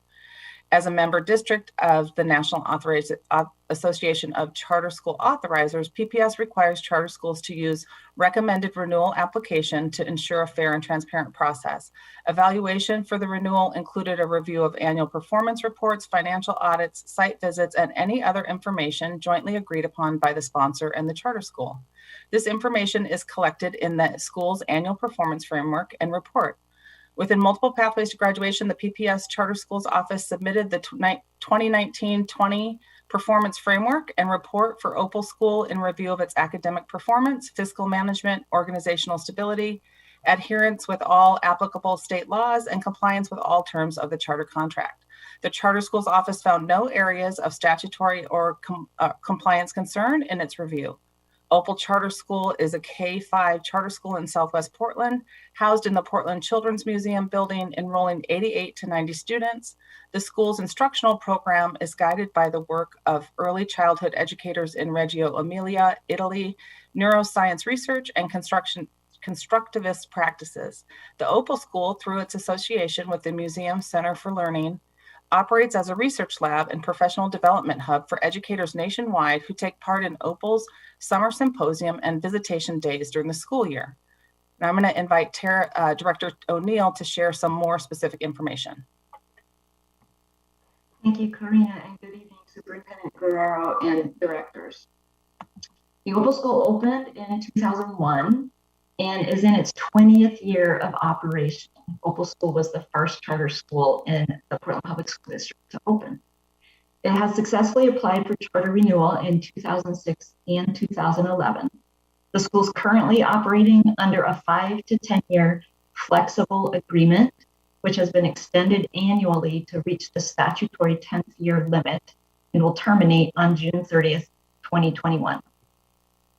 The Board, Charter Schools, and Alternative Programs Committee has been provided with copies of the Opal School renewal application, the Oregon School Profile, and the 2019-20 Annual Performance Framework and Report, which includes analysis of the most recent 3 years of student achievement data. In addition, over the course of the last charter term, the school has exhibited financial sustainability and consistently meets both financial and organizational standards on its annual performance frameworks. This is Opal's third charter renewal. Per Oregon Revised Statute 338.065, this renewal, quote, shall be for a minimum of 5 years, but may not exceed 10 years, end quote. Opal Charter School has requested a 10-year renewal of its charter. Additionally, as part of its renewal application, Opal Charter School has requested an increase in its enrollment cap from 92 students to 250 students to allow flexibility and financial sustainability in future facility searches, if needed, over the course of the upcoming charter term. Thank you.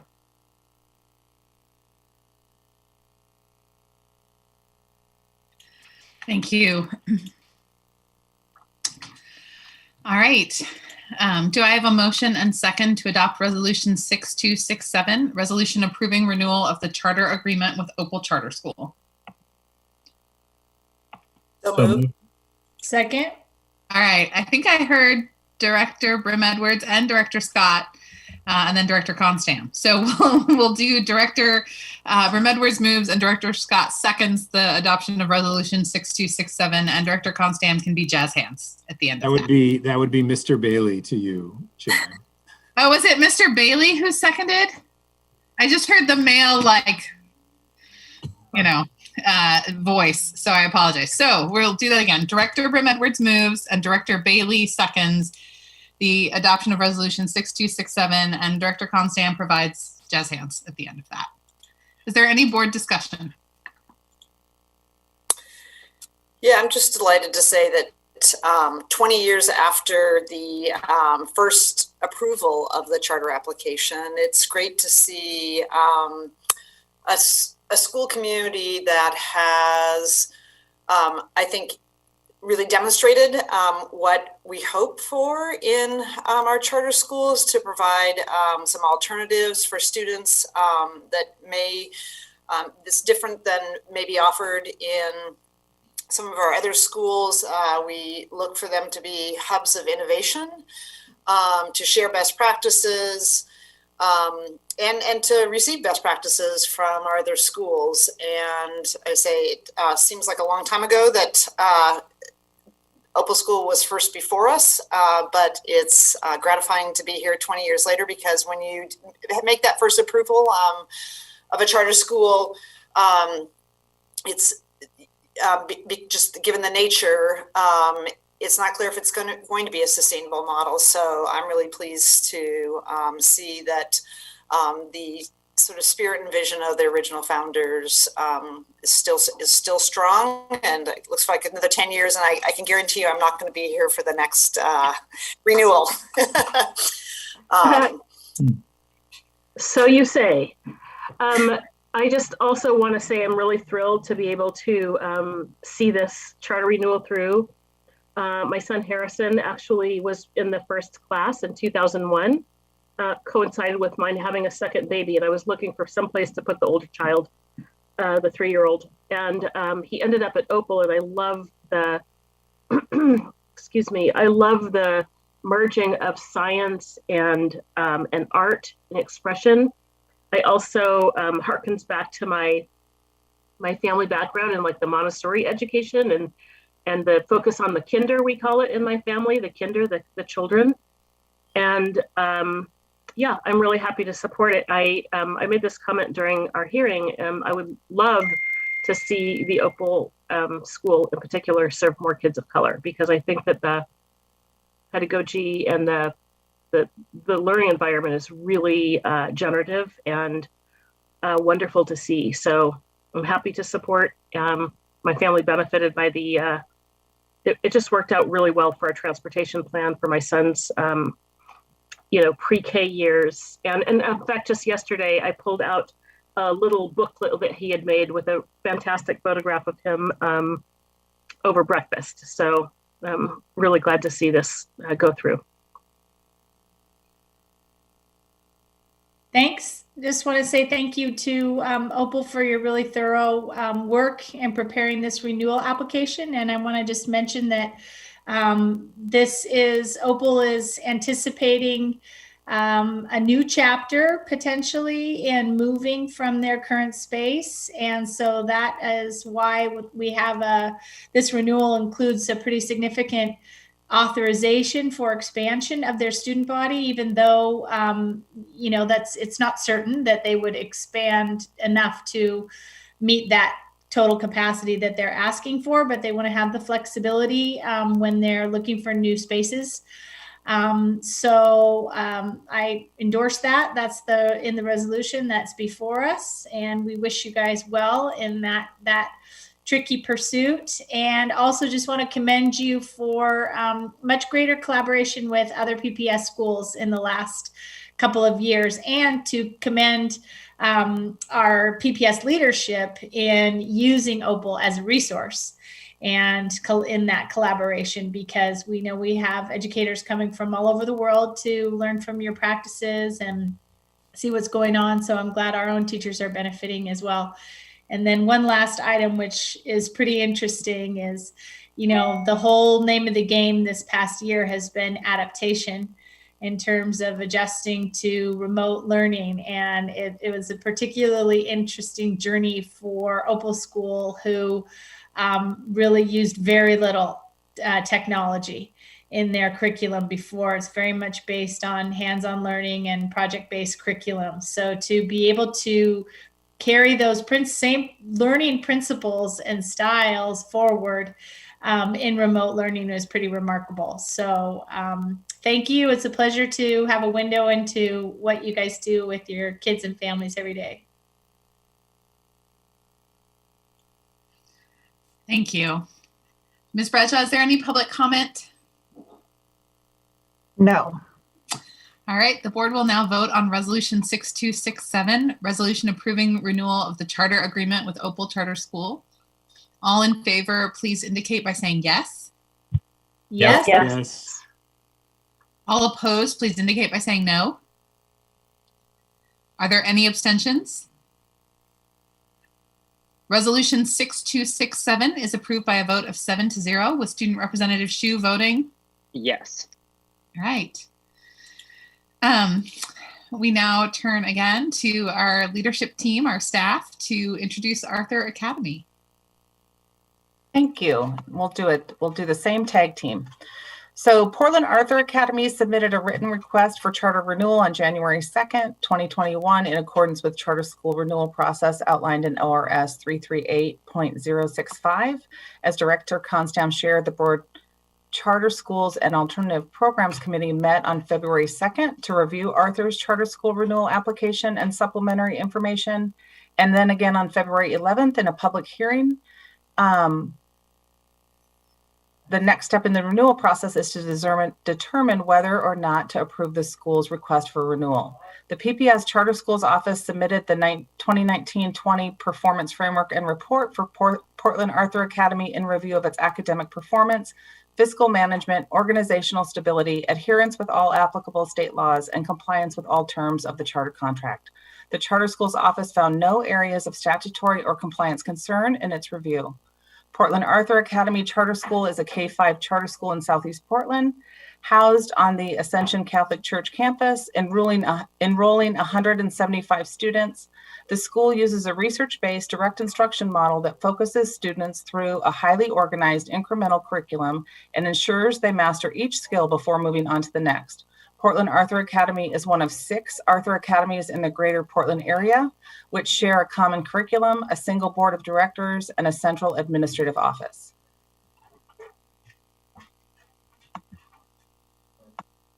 Sorry, I took a moment to unmute. Portland Arthur Academy opened in 2005 and is in its 16th year of operation. It successfully applied for charter renewal in 2008 and 2011. The school is currently operating under the 5 to 10 year flexible agreement, which has been extended annually to reach the statutory 10th year limit and will terminate on June 30th, 2021.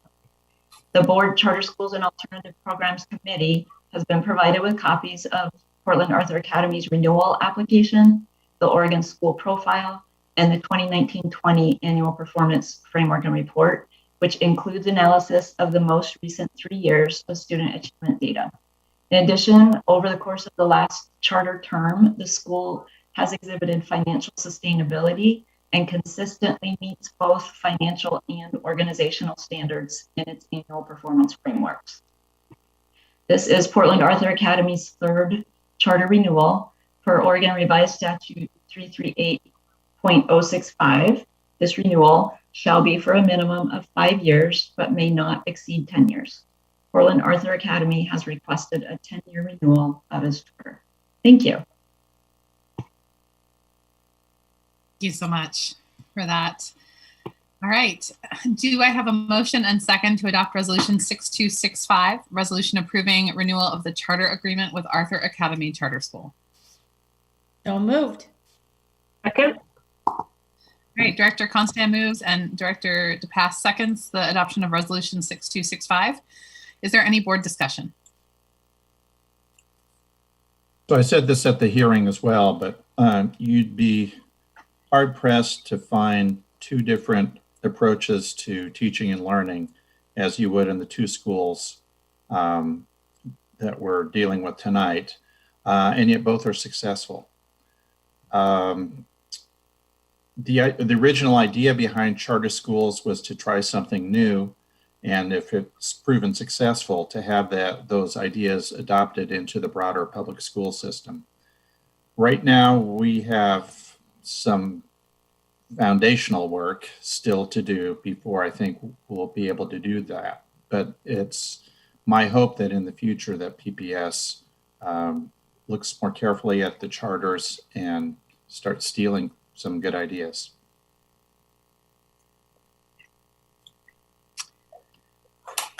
All right. Is Ms. Bradshaw, is there any public comment? No. Director Brim-Edwards, were you going to speak to this? I was just going to say this is another charter that was approved during my tenure on the board from 2001 to 2005. And like I say, we've had some charters come and go. And while it's a completely different model, as noted by Director Bailey, one that is addressing needs of students and families in PPS as well, and has stood this test of time. All right. Any further comment from the board? The board will now vote on Resolution 6265, resolution approving renewal of the charter agreement with Arthur Academy Charter School. All in favor, please indicate by saying yes. Yes. Yes. Yes. All opposed, please indicate by saying no. Are there any abstentions? Resolution 6265 is approved by a vote of 7-0 with Student Representative Shu voting. Yes. All right. Thank you all for that great work. And to the team at Arthur, I missed my opportunity to just chime in and say we really appreciate your adaptability too, and your kids continue to thrive and in remote learning. And you've got a recipe and it's working, and we appreciate everything you do. And I just want to thank all the committee members. Having served on that committee twice before, you're doing it. You do a deep dive for the rest of the board, and it's a really important task because it's not like a just short 6-month or extension that we're doing. So thanks to all the committee members. And even though everything was very rosy with these two schools tonight, that is not pro forma. I mean, we have a lot of categories to examine, and I don't want to take for granted that both of these organizations are really in excellent shape, both in terms of financial stewardship and academic achievement. Thank you. And thank you to our staff, to Karina and Tara, who just continue to do an excellent job of providing us with data and resources and helping manage this process so incredibly well. And I know the continued relationship and support that you provide to not only our charter schools, but also to all of our CDOs. So thank you to our staff as well. Superintendent Guerrero, would you like to introduce our next agenda item on COVID, hybrid, and LIPI? Thank you, Chair Lowry. Yes, tonight we will provide another regular update to share with directors and the community regarding current reopening planning. We do have a cast of senior staff, but I believe Dr. Russ Brown, our Chief Assistant Performance, is going to kick us off, and the other cabinet level members will introduce themselves as they share their section with you. Thank you. Russ? Good evening. Superintendent Guerrero, Board Chair Lowry, and other directors of the board and the community. Pleased to be joining you this evening to give an update. I'll be joined primarily with Dan Young, our Chief of Operations, and Danny Ledesma, our Racial Equity and Social Justice Advisor for this system, senior executive. And I'm waiting for our PowerPoint to pop up. I've been filling time.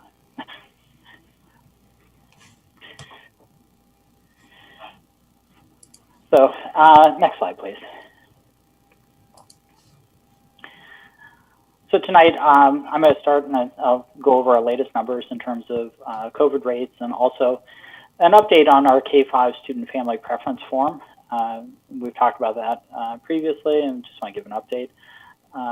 Our Chief Operating Officer, Dan Young, will come and speak about health and safety measures and that'll be followed up again by Danny Ledesma at the end. Next slide, please. Again, we have guiding principles that we've talked about every time. I think they overlap significantly with those that were brought up by the PAT president earlier today. We have centered racial equity and social justice in our work.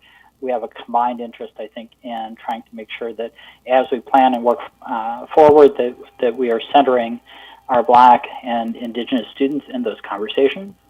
Health and wellness of our students, staff, and larger community, again, is paramount and is a sizable chunk of the planning and all the work that Dan's team has done throughout the year, as well as others.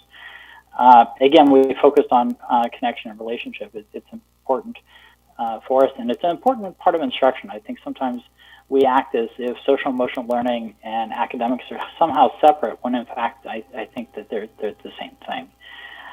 And finally, we've talked about strengthening and innovation in terms of the instructional core, and clearly we have been required to innovate quite a lot this year. Next slide, please. Following up on what the superintendent had said earlier, we have good news. Our case rates continue to go down. We're currently sitting at 62.7 cases per 100,000 people over the past 2 weeks. It's a really substantial drop. We were at 550 cases over a 2-week period in the last 2 weeks of November. And today, looking at the rolling average that we see for today, a 7-day rolling average, would put us at or near the threshold of 50 cases per 100,000 over 2 weeks at our next update, if those patterns continue. I have heard brought up a couple times, and I just want to bring up a little bit of clarification. If we get down below that threshold, if we're in that green zone that's below 50, I think folks are sometimes under the impression that the RSSL guidance somehow becomes irrelevant.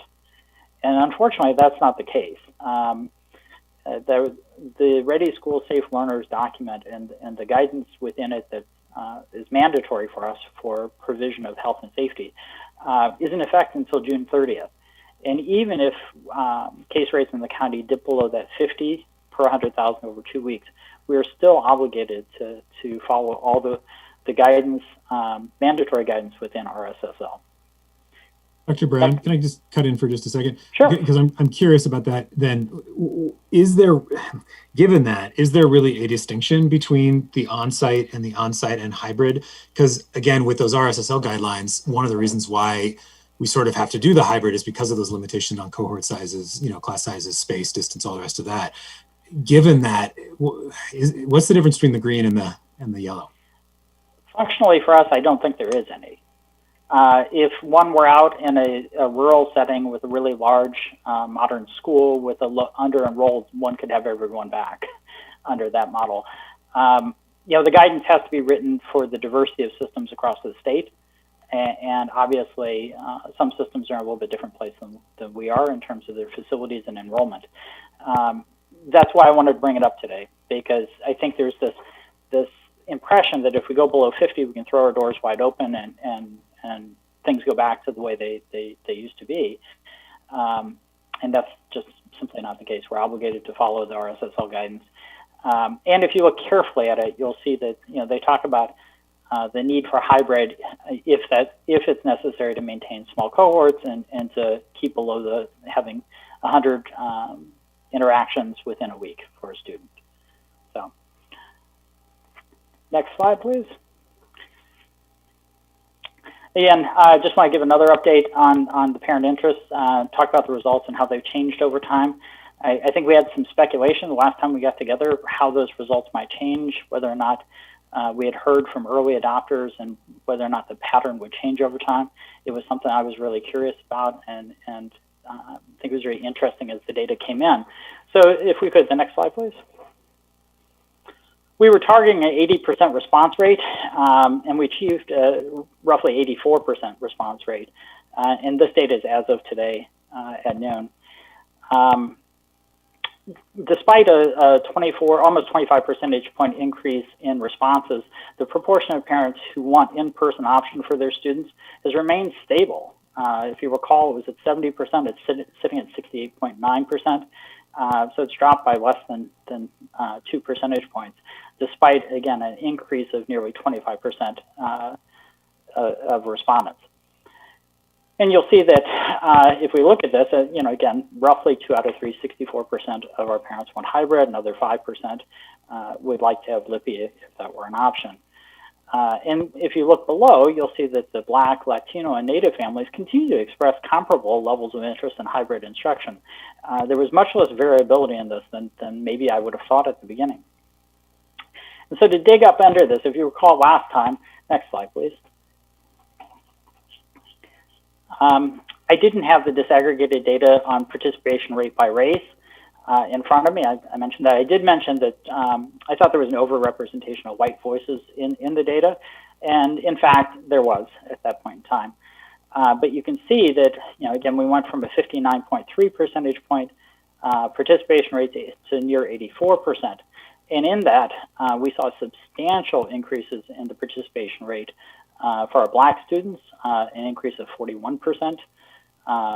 We've heard from nearly 75% of our Latino families, which was an increase of 32%. And we heard the preferences for 58% of our Native American families, which was an increase of nearly 27%. So we had really, I think, substantial increases. And again, the planned activity of having telephone outreach really increased the representation of Black, Latino, and Native voices in this data, and did a lot to decrease the disparity in terms of representation as we move forward. Next slide, please. Dr. Brown? Yes. Can we back up for a second? No, we don't need to back up, but just shout out to our community engagement team, because this was really important data for us to have. And we weren't satisfied by just waiting to see who responded to the form that was sent. It took a lot of strategic engagement to really hear from a greater sampling of our families. So really appreciate all that work. I know there was a lot. Agreed. I have a quick question as well, or comment, Dr. Brown, and that the response rate, first of all, 84% is impressive, and the numbers of students of color is also very impressive, and the outcomes are very impressive also. And so it just makes me, I'm looking to be skeptical in the data that we're seeing right now, and I'm wondering like, how were the questions asked? Because I find it's really unusual to get that high of a, in just the work that I've done statistics wise, it's hard to get 58, 68% on things. So I'm impressed, and I'm also a tiny bit skeptical, I'll be honest. So just to add on to that, not the skepticism necessarily, but the sort of curiosity about that, because I know this was primarily sort of a census of who would be going back.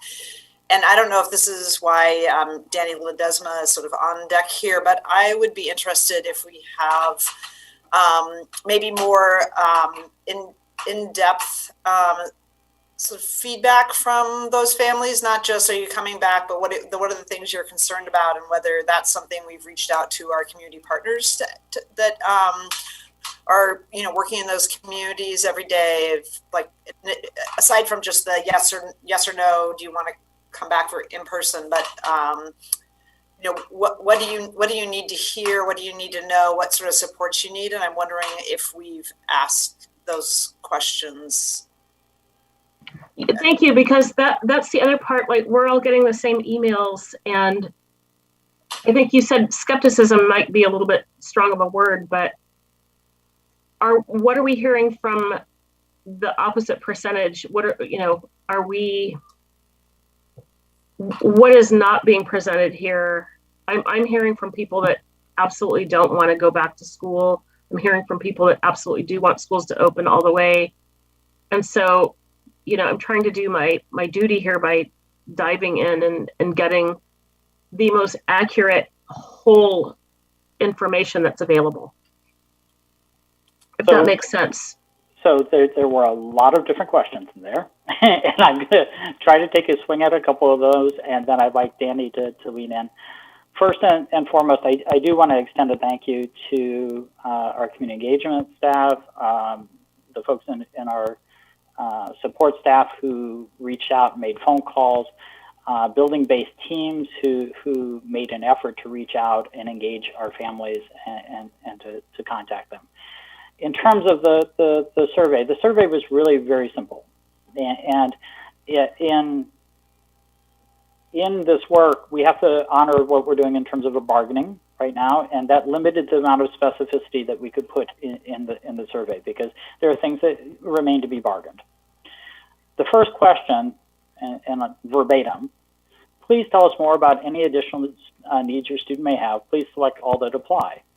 Help with connectivity issues, academic support, social, emotional, or mental health support, build educator to student relationships, in-person peer-to-peer interaction, support ongoing engagement and attendance, and family supports and resources. So we specifically ask folks about those domains. We didn't ask it in an open-ended format because frankly, that would be really hard to aggregate in a meaningful fashion on this timeline.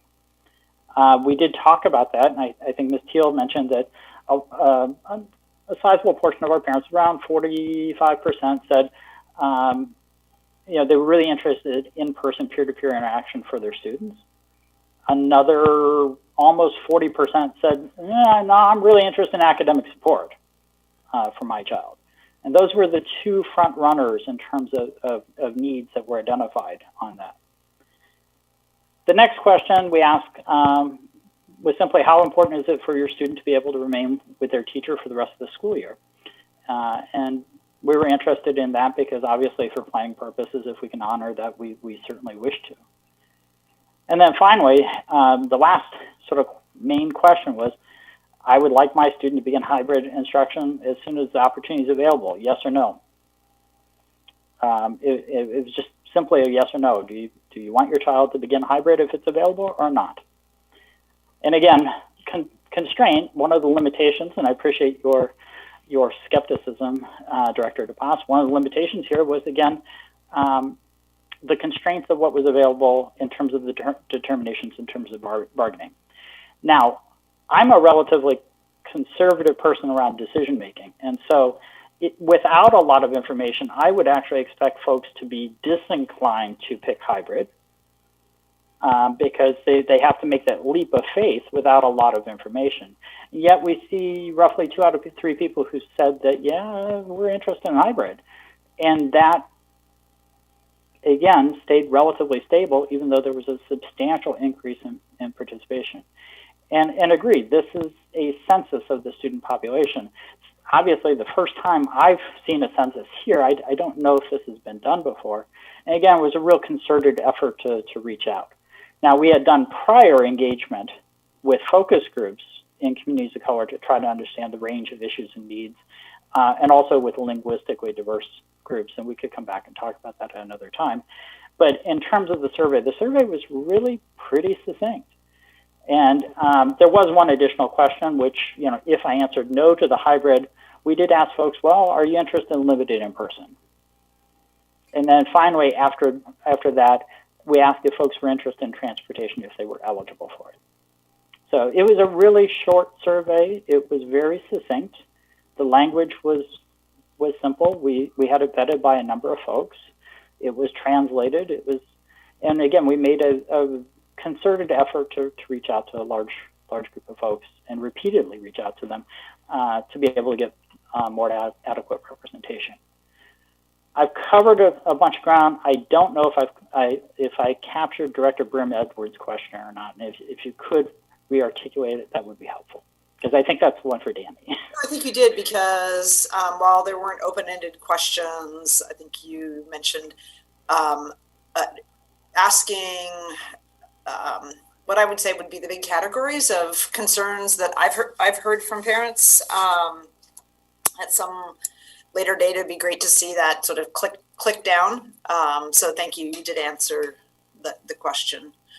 But I would, I guess, if Danny Ledesma's prepared to speak about, I don't know if we've engaged any focus groups or just to get, because there's, in place of open-ended questions, another way of getting feedback is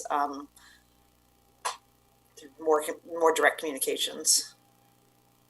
Yeah, we have not done a formal survey of our partners and their service families that they're serving, but we have engaged with our partners in a couple of different ways. So the superintendent convenes our RESJ service partners quarterly, and so last quarter we was.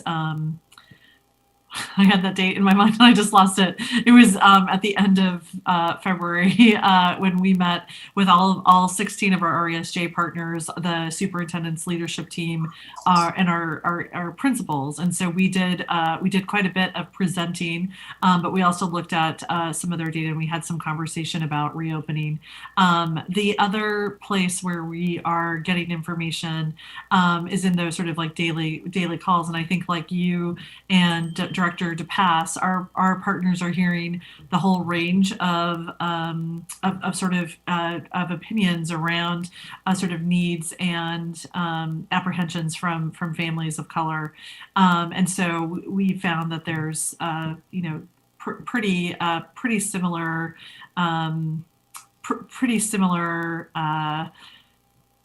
responses in terms of what we're hearing from this survey. In a couple minutes, I'll be talking a little bit more about the SUN service system, and we have some data and update about the services that they provided during comprehensive distance learning, and I think that's really instructive of sort of like where the needs are, and there's almost like a symbiotic relationship between the supports and services. You saw that in the survey. We saw in the survey that wasn't one of the highest needs that families were requesting, and I think there's a pretty corollary relationship with the SUN service system, because that's where they have really gone deep in providing direct client assistance and more of that. So I think you'll be able to hear in a few moments a little bit more about that. Great, thank you. Next slide, please. Thank you, Danny. So, and when we look at, again, parental preferences by race, again, we saw some minor changes here, with the exception of changes for our Black and Native American populations. In both cases, as there was an increase in the participation rate of the parents, we saw an increase in the interest for hybrid instruction. Again, with substantial increases in participation, in both cases, those ticked up. Our other groups showed relatively minor changes, less than 2% drop. And again, overall, a 1.6 percentage point drop overall in interest for hybrid. Again, remarkably stable data given the increase. Now, to that point, Director DePass and Director Grimm-Edwards and others, I don't think you're alone getting those emails. We've all been getting lots of emails. There's still roughly, 3 to 4 out of 10 people who really don't want to go back to hybrid. They want to stay in CDL, and they feel pretty strongly about that. Yeah, I think we have a community here where, 6 out of 10, 7 out of 10 people would like their children to go back to hybrid, and someplace between 3 and 4 out of 10 people would like their kids to stay in CDL. And I think both those things are true. And one of the things I think is very clear in this data when we look at it, we disaggregate it by race, is that none of these groups are monolithic. Folks within these groups have different opinions about these things and different needs. And as you're aware from the data that I gave earlier this week around attendance, there's the burden of the loss of attendance has been borne predominantly by our Black and Native students. Our students of color have borne that loss of attendance, both at the middle school, but even more predominantly at the high school level. So, I think, again, there are different ways to look at this. But, again, the bottom line is 2 out of 3 of our parents would like their students to have the hybrid learning opportunity as we move forward. So Dr. Brown, back to your point about CDL, and if you want to defer this question because we're going to get into it later in the presentation, that's fine. But I think from the perspective of parents responding to these survey questions, they are likely assuming that if they opt into CDL, it's going to be the same as the CDL that they're experiencing now. And I'm interested to know how true or untrue that may be, what our vision is for CDL, and then also whether there was any nuance around that conversation with families in the survey itself. Like, was there any recognition that CDL could look quite different?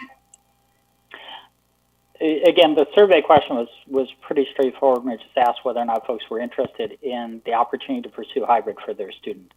So folks who said, no, I'm not interested in hybrid, again, they were asked whether or not they were interested in limited in-person activity. If they said no to that, again, the assumption was CDL. There was no question that asked people to actively endorse that they wanted to stay in CDL. The question was whether or not they wanted hybrid or whether or not they wanted LIPI. And then again, if not, then the option is to remain in CDL. So next slide, please.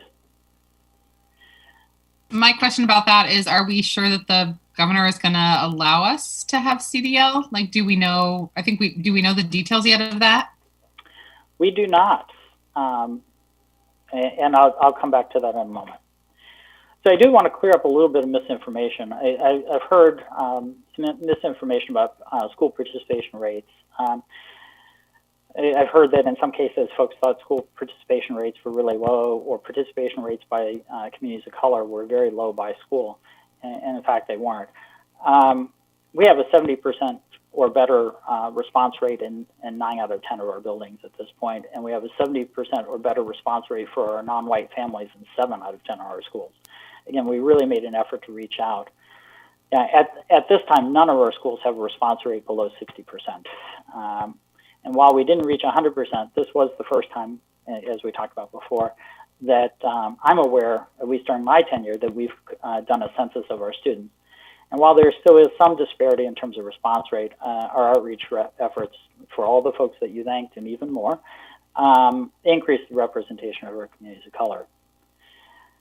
So I just wanted to clear that up because, again, we really did make a concerted effort to reach out and hear from people. Next slide, please. Finally, this should come as no surprise. As I mentioned earlier, we asked parents whether or not they wanted their student to remain with their teacher. Overwhelmingly, irrespective of whether or not they said they wanted to go to hybrid or stay in distance learning, overwhelmingly our parents wanted their students to be able to remain with their teacher. This is absolutely our preference as well. There are, however, depending on the model that's agreed upon, there are some challenges to as we move forward. And to Director Lowry's question, we've asked our families what they would want. Clearly, folks feel strongly on both sides. I think you've heard people come and present on both sides. I've mentioned before that I have 3 children. For 2 of my 3 children, I would have likely picked to have them go to hybrid. For one of my children, he actually completed high school in a remote program, an alternative program, and I think CDL would have been a better option for him, and I would have likely picked that. Again, I think it's really important to honor parents' choices. And, we know that the governor really wants to reduce the footprint of CDL, but we would like to offer CDL to those families who have requested it or stated that that's their preference, and we'll continue to do so until we're told we can't. I think it's important. We've asked people what they want, and I think it's important to honor that as we move forward. Dr. Brown, so since our last meeting, one of the options, the sort of simulcast option, has been taken off the table, is my understanding. And so the question I have, and that seemed to be an option that you would most likely remain with your teacher, or are there other options that sort of preserve that valued relationship that parents have, or is that just harder to accommodate with the other options? we're actively working through options right now with the union in terms of that. I think everybody knows that it would be preferable to keep students with their teacher. I don't want to speak out of turn right now because, again, we're in the process of negotiation. And so I think it'd be inappropriate for me to lean into that a whole lot more. I do think there are ways that can be accommodated without simulcast for many students. But I do think that, again, as we move forward, there is a not so small probability that some students will be reassigned. I think it's unavoidable. I really appreciate the numbers here and looking at these three numbers, realizing that we can't both have all three of these things can't be true at the same time, but it's almost as if you anticipated some of the questions in terms of how the data was disaggregated by race. And I feel confident that particularly the engagement team did an outstanding job of talking to people. In some cases, probably not super easy to find people. And it shows in the data. So thank you, staff. Thank you again. Next slide, please. I think we're going to be transitioning now to health and safety with Chief Operating Officer Dan Young. Thank you.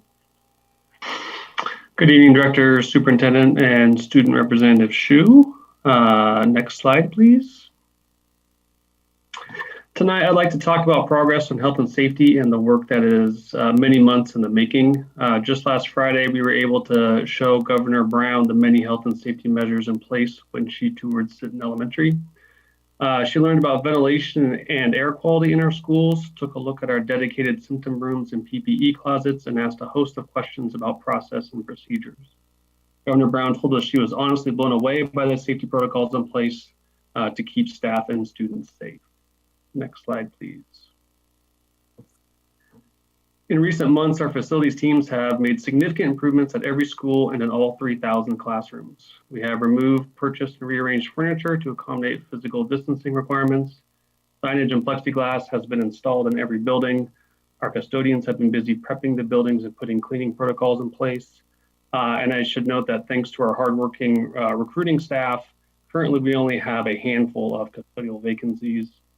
And also, while talking about staffing, I'd like to note that every school will have a school nurse or health assistant present during hybrid to assist with health and safety protocols. Also noteworthy, the building ventilation systems have been inspected to ensure that they are operating properly and have been modified to maximize the amount of fresh air that comes into the building. Ventilation systems now run longer and continuously throughout the day. Third-party assessments have been completed and all noted repairs have been made. I'd also like to note that we will repeat our third-party ventilation inspections every quarter, with the next round beginning on April 1st. And out of abundance of caution, we've also purchased portable HEPA filters for every classroom. Our health and safety preparations exceed the requirements of the CDC, OHA, and Multnomah County Public Health Department, and we are ready for staff and students to return. Next slide, please. Dan, can I ask a question about that? Yeah, absolutely. So having had some experience with the return to just adults in a facility, it actually required just a whole host of retraining and different practices from sort of the normal routines. And if you go back 2 slides before the trending topic slides, there was a whole host of protocols. So I'm wondering when the training, I think right now you have, teachers and school staff, working basically conducting comprehensive distance learning. When is sort of this, the sort of in-building practice training with the school staff going to happen? Is that going to be centrally led? Is that what, say, for example, at the elementary level is going to happen at the beginning of the week of the 25th? Because my assumption is we're expecting teachers and school staff to go to, to be teaching and supporting our students over the during school days. Then we've got spring break, and then you come back. When are those practices and that training on all these things, which just aren't, on some of these things that aren't normal school practices outside of a pandemic? Yeah, that's a great question. So here on this list, we see a list of some of that layered risk reduction strategy approach. So most of these are standard operating procedures that are guidance district-wide. We have already been creating different trainings, or those be videos, or the software system, the Pepper training we use, where we go through different slides that give information and other ways to train and communicate to staff. So there is a district-wide level training, and a lot of that has already happened to staff and will of course need to happen to more. And then these documents and this guidance informs the school-specific reopening plans. And that's where these are both reinforced, the information that is in these guidance documents, but also additional detail is added. So we'll have a standard operating procedure, for example, of how to use the restrooms. And so we'll have some documents and some training on what the expectations are for that. And then the school-specific reopening plans will take that to the next level and say, for example, certain classrooms might use one bathroom or other classrooms will use another. So that training, some of it has been happening already, but will also continue over the next couple of weeks. So, but I guess are we building in extra professional development time, or, I mean, just because during the school day, my assumption is that school is happening. Or is this happening starting on the 25th when teachers actually and school staff return to the buildings? So Director Brim-Edwards, we recognize that it would be advantageous to make sure we have an opportunity on campus with all staff and faculty reviewing all the health and safety protocols, that they be clear what the routine is so they can reinforce and teach those. We know it would be advantageous for them to review those with students while they're still in CDL before students show up, so that they also have heard it too. We're still in conversations with the teachers union. We know that we need to return the week of the 29th. I would be surprised if one thing staff lobbies for is that everybody comes back, sort of on the spot the Monday after spring break, knowing that it would be good to have some time with our faculty. So I don't want to get ahead of the staff and some of our thinking, but we know that makes a lot of sense, that we take the time that we need to make sure everybody's really clear about those protocols. I don't know if you want to say something more about this at this point, Dr. Bird. Yeah, I think you covered it pretty well. So, and there'll be a combination of trainings. We're also offering some open houses for teachers and partners to come in, and then we'll be announcing those very soon. If they would like to come in and just see how things are set up, since many of them have not been in buildings for a while, so they can just familiarize themselves with the protocols. But there will be formal training that we'll offer. There'll be some pre-service time that we'll offer, and as we negotiate that, we'll be able to announce more details. Reading between the lines, sounds like that might take place the week of March 29th. That's correct. Yeah. Can I ask a couple of questions? I hope it'll be brief. I'm getting some questions about PPE, the availability of PPE, and we had public testimony tonight. Can you give us some insight into how we're doing with supplies of PPE and kind of what level of PPE we're using? Yeah, absolutely. So we have specific guidance for PPE, and depending on what that guidance is of how it is obtained, but I can say I don't have the numbers in front of me. We have well over 1 million masks, for example, that are in our warehouse, and those have been distributed. Face shields, and then other supplies such as sanitizer and disinfecting wipes. Those have all been distributed to the schools. I think there's going to be some effort as some of the schools become more populated over next week to make sure that they get out to all the classrooms. But the PPE and the supplies, we have a really good amount of it right now. We feel good at what our inventory is, and those have been distributed to the sites. Can you give us a status update on the testing? What kinds of resources are going to be available to us for testing? That's a good question. I don't have the details on the testing. Let me see if I can't get you some details and respond back later. Okay, thanks. I'd appreciate it. No problem.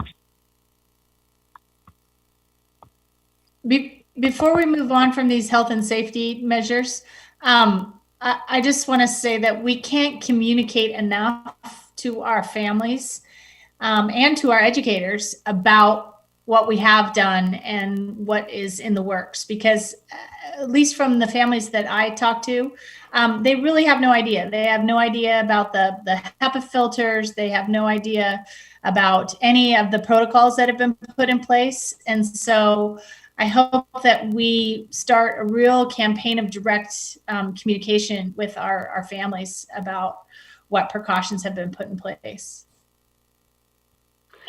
Along those lines, can I also kind of piggyback on that? And I am really grateful and very pleased at how PPS has gone above and beyond for ventilation. I think it's the care that you've given to doing the inspections and providing the HEPA filters in every classroom. And I know that many school districts don't have the expertise or the resources in order to be able to do that. So I'm really grateful for that. And I think it's going to be one of those things that I suspect will continue beyond this pandemic. I think ventilation has been an issue in a lot of classrooms for a long time. So I think this is going to have long-term benefits for students and staff as well. So thank you. I want to also say, Director Constam, I agree. And I think I mentioned the last time we were together, and I wasn't being facetious about rolling out a communications campaign, knowing it would be a huge lift, because I believe that if people understand that they're vaccinated, that the ventilation system is intact, the purification system is top notch, it's quelling those fears. And so I think the communication strategy is going to be, yes, it's going to be a big lift, and I think it needs to be done. We need to assure the people coming into our buildings, the entire stakeholders, teachers, students, and families, that they're getting the airflow that's required, that the CDC says is what we need to stem the spread of the virus. So I appreciate the last several comments from directors. It's clear that as we get a more detailed understanding how much a campaign of communication is going to be important, a visual open house tour where you can see that on every school campus, for instance, there's a stocked closet or identified space where all the masks and the PPE and the sanitizers, they're readily available, and how we're making sure to replenish it as we go. And so that families can feel confidence and see visually the routine and the arrows and the signage and what the classrooms look like and some of those. So we are sort of taking the opportunity in this time, given the importance of ramping up our communications. And I know our head of communications is listening, and certainly invite him to teleport in here to describe more fully. But you're really going to start to see that kind of activity really making sure that any questions that we might expect or predict or hear from, that that people have clear answers. What we don't want them feeling is any doubt about the readiness of our schools from a health and safety point of view. And actually, the CDC guidelines for schools said nothing about ventilation, which was severely criticized in a number of quarters. So we are actually going well above and beyond what the CDC has laid out. I think directors, good evening. It's David Roy. And just to follow up on what the superintendent said, I think what you will see really beginning tonight and tomorrow is a much more aggressive, much more accelerated, much more concerted campaign of talking directly to families and to staff. A lot of what Chief Young just talked about are things that we have shared.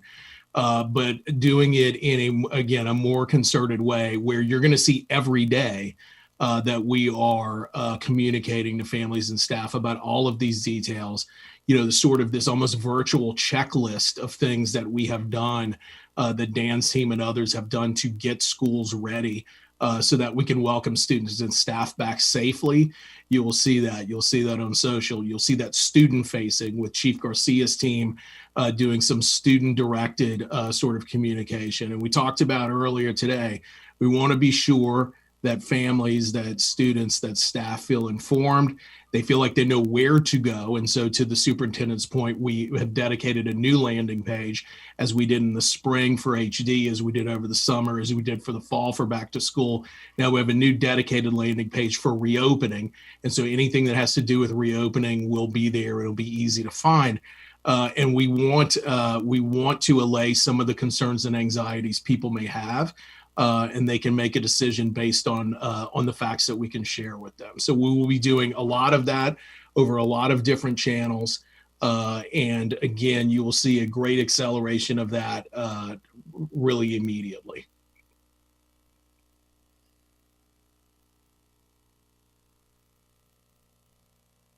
Can I ask a specific follow-up question on the testing? So I believe, correct me if I'm wrong, but I believe that testing capacity and capabilities are really not within the purview of PPS. So we're going to be dependent on system partners, the state and the county, I believe. Is there something that we can do to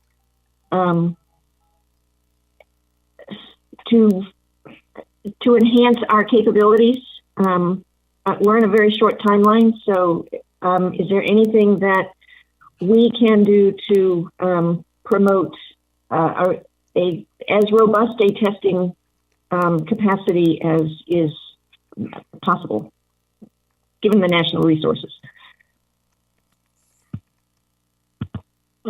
All very good questions, Director Moore. I don't have the details with me, but I will get them very soon and get a response back to you and the entire board. Thanks. Thanks, David, for your thorough reply as well. Thank you. Okay, if there aren't any other questions, I think I'm going to be transitioning to Danny Ledesma. All right. Yeah, and that's like the most dangerous phrase in our collective lexicon. If there are any more questions. Except for he didn't breathe between, since there aren't any more questions than the next sentence. He's fine. There's half a second in there. All right. Well, good evening, everyone. I'm excited to give you two brief updates to you. Throughout the night, you've heard about the resilience, the collaboration, and the adaptability of our district staff and partners. And I'm really inspired by all the talent and commitment people involved in both the planning, the implementation, and leadership behind these updates. So we'll start with limited in person on the next slide, or LIPI, as you've heard it called. So as a reminder, LIPI is currently being utilized to really target supports to student groups who are most in need. So these are students with educational, relational, social, emotional, curricular, instructional, and assessment needs. So we want to provide those supports to them. And to be able to identify students, school leaders reviewed data, invited students and families directly to participate, and in alignment with the RSSL, or the Ready Schools Safe Learners guidance, PPS established parameters for cohort size, the number of cohorts in which students participate.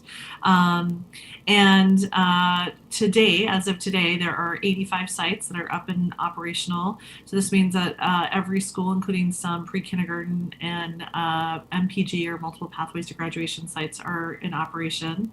And so what this means is that while the student number may grow slightly, the number of sites won't. And so as you can see from the slide, close to about 1,400 students are attending at all of the 85 sites. And 40% of those students who are participating identify as Black or Latino. And so we wanted to let folks know that we'll continue to operate LIPI as we transition into the hybrid instructional model and give you this update. Let's go ahead and go to the next slide. So the next update is about our partnership with the Sun. This year, we expanded, this school year, we expanded Sun school sites by 2, adding partnerships to Rosa Parks and to Kairos PDX, both who are being paired with SEI, or Self Enhancement Inc. And that brings our total up to 45 sites where we have community school partnerships. Many of us associate Sun with after-school activities or extended learning or those community school sites, but our partnership with Sun is really robust and includes extended learning, P3, early kindergarten transition, youth advocacy, and food pantries. And from April to July of this year, approximately 2,800 students and families on average have been served each month. And about roughly 59% of the Sun community schools and P3 participants are students of color. The metric changed mid-reporting stream, so I'm going to give you two pieces of information. From April to July, our Sun food pantries distributed 21,815 meals at various PPS sites. And from August to November 2020, the food pantry provided food to 12,139 households. So the metric shifted from the number of meals to the number of households being served. So as you can tell by these figures, our Sun partners have adapted and continued providing services to PPS students and families during CDL. Sun partners have really tried to shift their focus to meet the pressing needs of students and families. And so what they have focused in during CDL has really been around meeting the direct needs of families. A lot of families are utilizing services such as rent assistance and or energy assistance, and families are really seeking more and more support with resource navigation. So since the pandemic, Multnomah County Multnomah County, in partnership with all of the districts in Multnomah County, commissioned a report from Education Northwest to surface what are the best practices and recommendations for school-based service delivery during the pandemic. And so the folks at Northwest did a sort of comprehensive literature scan, looked at what other districts were doing across the country, and developed the report. And that report really served as the foundation that the county used to develop their guidance for Sun partners and for districts as we think about in-person services. So we are actively engaged in planning for in-person services along with our return to schools with our Sun service partners and Multnomah County staff. We anticipate that we'll be able to offer phased services at our school sites pretty soon. We met as early as recently as this afternoon to plan that, and I think our Sun service partners are really looking forward to continuing to partner with PPS and to collaborate with our principals to be able to offer some of those really essential services in person.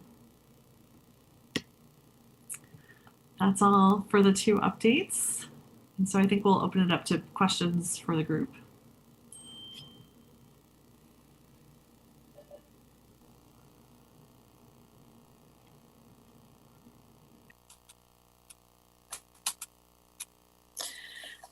Well, since nobody else is jumping in, although somebody else can go since I've asked a number of questions, but this is a more general question, and it's about the sequencing. It's been really helpful to hear the plans about communication, the training, the changes in practices that are going to be underway in order to better serve our students with the most recent announced change and the change in the caseloads. And if I look at the sequencing, so a lot of this has been focused on the K-5s, which is the students, which is the most immediate. I'm wondering if we're going to be serving, at one point, point a couple of board meetings ago, there had been a discussion about a survey of middle school and high school parents and whether we're going to do something similar that we did for elementary school parents, or is it a completely different set of questions given just the nature of the change, the difference in the schedules and what's happened during the school day for those students? I can answer that, Director Brenda. We are, our high school and middle school principals have been working on different plans, and we are close to having those completed to share with PAT. And then we will be also reaching out to families. It'll be a survey similar to the one that elementary had, but we'll have, now that we have more details from the governor about what is possible and is not possible, and Ready School Safe Learners is being updated, we'll have some more information to provide. We'll provide a little more clarity, hopefully. But you know, there are challenges with middle school and high school, basically the cohort size and the physical distancing requirements. So that does present different challenges than elementary schools have for reopening. Yeah, although we also have, there's some advantages, like for example, with virtual scholars or just all this year, we have some models of what comprehensive distance learning, or some different models are already at the high school level. I guess this is the same question that was asked by Director Constam for middle school and high school students. Will there be this the option of either sort of the hybrid in person, whatever model we come up with, or to remain in comprehensive distance learning, or is that still not clear yet from the guidance that we're getting, that we haven't yet received from the governor? I think we're clarifying that guidance, but any in-person activities will be, focused on learning support, credit recovery for high school students, and for juniors and seniors, and other learning activities for middle school students as well as high school. Thank you. Student Representative Shu, did you have any questions? Not at the moment, but thanks for asking. I know that sometimes we all just jump in and it can be a little daunting to find your voice in there. So just wanted to make sure we had that space for you. Are there any further questions from the board? Director Bailey? Yes, thanks. First of all, Danny, thanks for the update. It's, it's again confirming how important our investment has been with our community partners, that they have stepped up and changed their role to really serve the fundamental needs of families, has been really important. Kind of going back to what hybrid is going to look like and recognizing that we're still in discussions. We've had the occasional letters saying, gee, instead of 2 hours, 4 days a week for elementary, why not A, B, a full day? And how that would be an easier arrangement for some parents in terms of childcare where their child isn't in school. Could you briefly summarize the pros and cons? I can think of some, but Sure. So yeah, there definitely are pros and cons to every model. I think the biggest barrier for the in-person all day is that we have, then we would have children eating in schools. And so that presents problems in terms of, removing the mask, supervision, also, where do they eat? Because they can't necessarily sit next to each other in a cafeteria. If you're eating in class, then who's supervising those students? Because teachers have a right to duty-free lunch. And so there are some logistical issues that make that problematic. Many of our schools don't have cafeterias large enough to provide the physical distancing, even for a reduced number of students in the school. So that does cause some issues. So that's why and also there's a value in seeing the children 4 days a week as opposed to just 2 days a week. Even though it's a short period of time, there's some value in getting those kids into routine, especially the youngest ones who have not been to school, to brick and mortar school, getting them in frequently, even for a short span of time, is seen as advantageous by some. The other reason I was thinking of for those families that with students who rely on us for a meal or two a day, having them be there more days than not makes that distribution easier. Right. So we'll be opening up more kitchens across the district to satisfy that. Thank you. Go ahead, Andrew.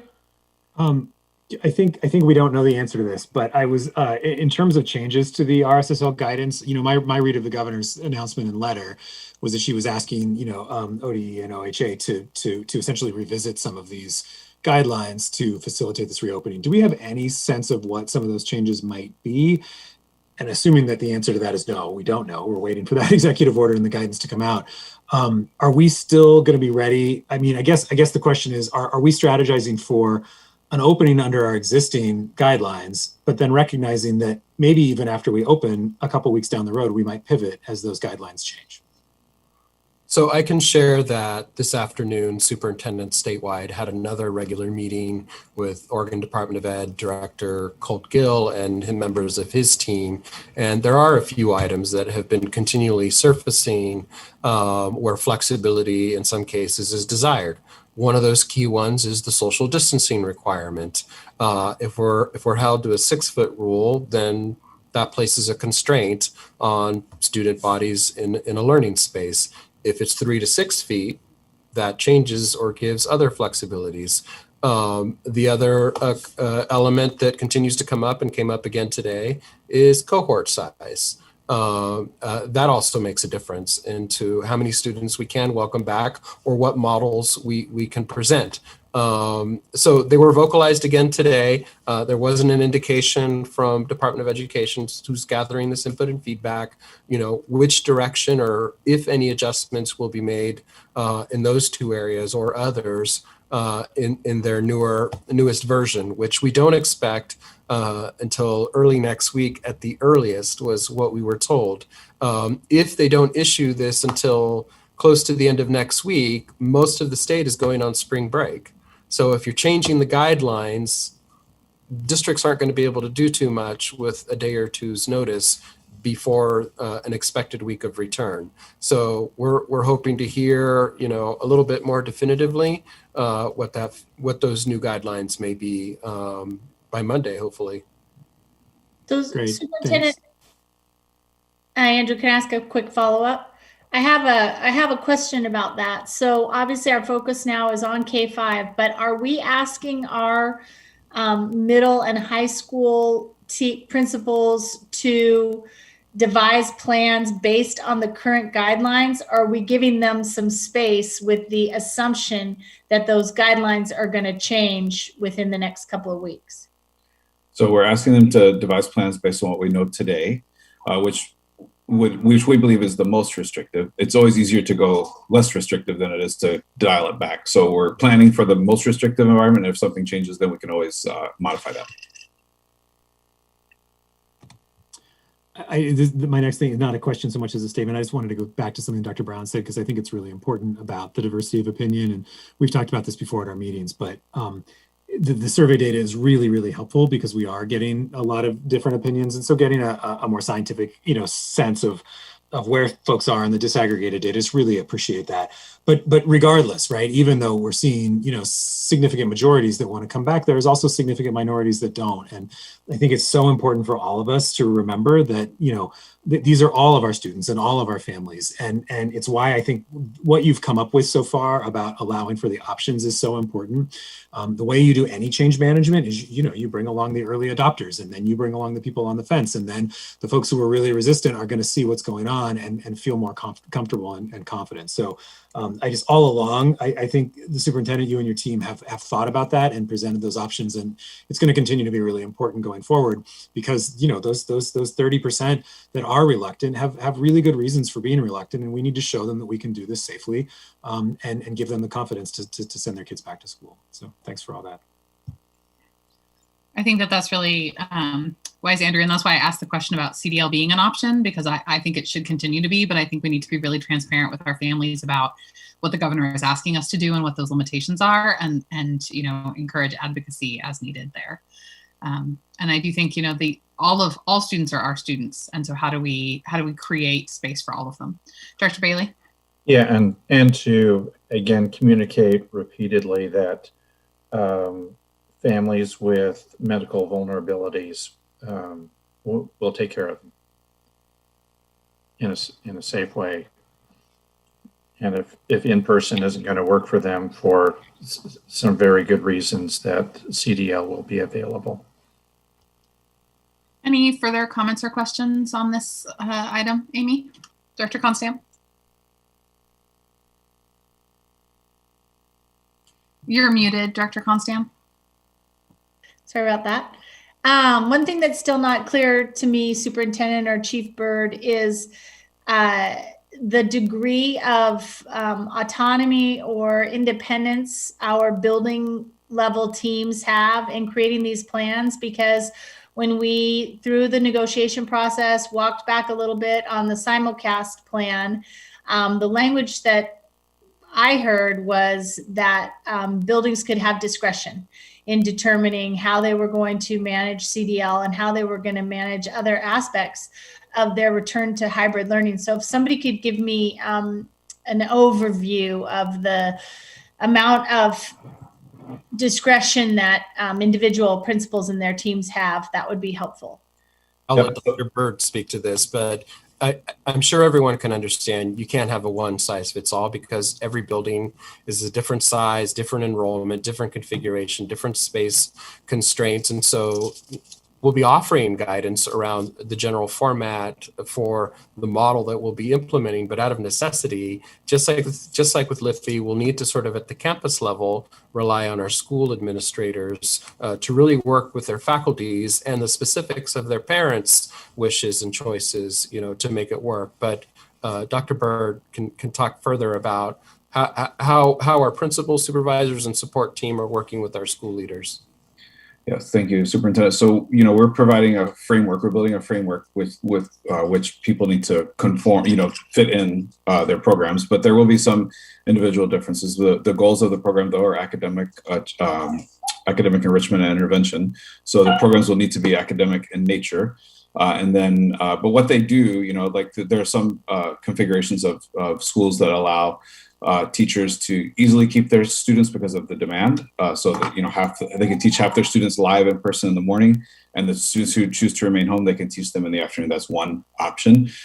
There's some nuances for our dual immersion programs that we have to address. So, every school will look a little different, but there'll be a framework by which they operate under. And the same is true for elementary and middle school, for middle school and high school. Those principals have been working on designing a framework that they can operate under. But as you know, we have some high schools that are on 4x4 schedules, some are on an 8-period schedule. So there'll be some differences in what the time looks like in this building. But the principles will be similar. Thank you. All right. Anything else? I'm going to have us take a break before we come back to policy, but is there anything else before we do that? I just had one question, but maybe it can be a request for a future board meeting. But there is, last week, the governor and legislative leaders announced $250 million in summer learning and childcare grants that divided into a number of buckets. And I was wondering if that's something that we're going to pursue, and how it would fit with I know there's already been discussions internally at PPS about summer learning programs. And so I'd be interested in just getting a brief as we think about how this sequence out on what our strategy is on a pretty significant amount of resources that will be available this summer. Agreed, Director Brim Edwards. And we did get a breakdown of that overall resource that looks like it will be available to districts on a formula distribution.